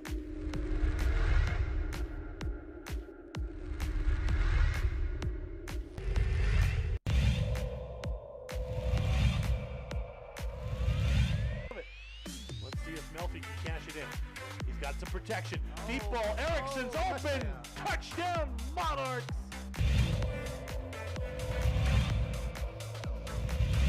Second and 10. Smith looking, and he's going to fire over the middle, and he's got his guy, and it's another big play. Walking away for a touchdown, Tristan Altier. They're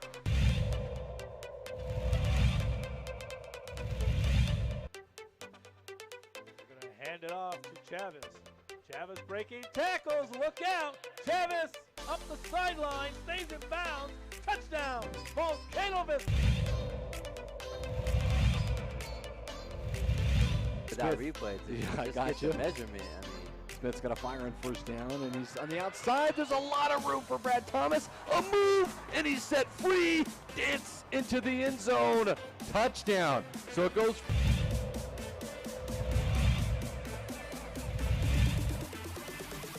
He'll run with it.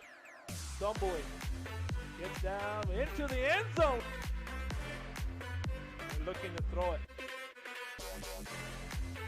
And he throws it in the end zone. Caught! First and 10 from the 11. And spin move for Smith. Push the B button. Dance into the end zone.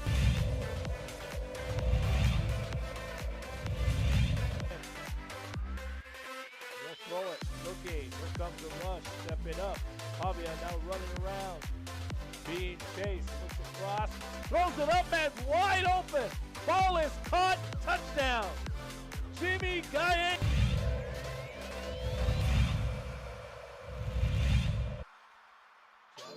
Dropping, looking, stepping up. He's going to run. He's got a lot of green in front of him. To the end zone. Touchdown. Rio Rancho, Isaiah Chavez. Chavez set. He's going to run with it again and dives and...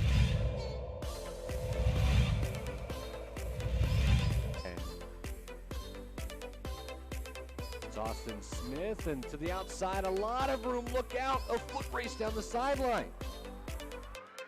All the way on the first play from scrimmage, Chris. That's a touchdown.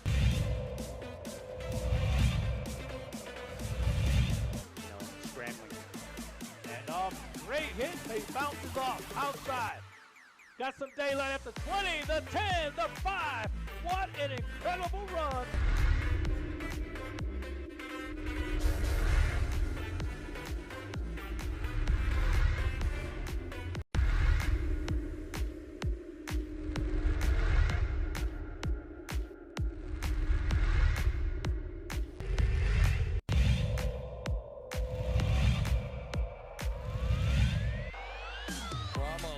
Wants another!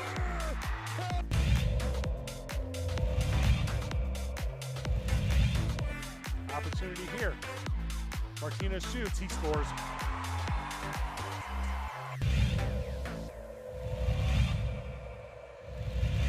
Got into it. Had some nice looks at the rim. Win.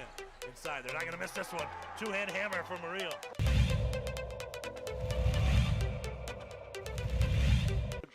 Ball's played up. Rodriguez with it. Gonna settle. Looks to the inside. Comes to the far side push. Shot on aim. Goal. Deflected in. No.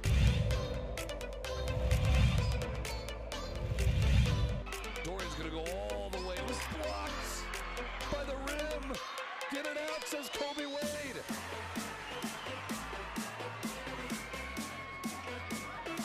Ramos, get it!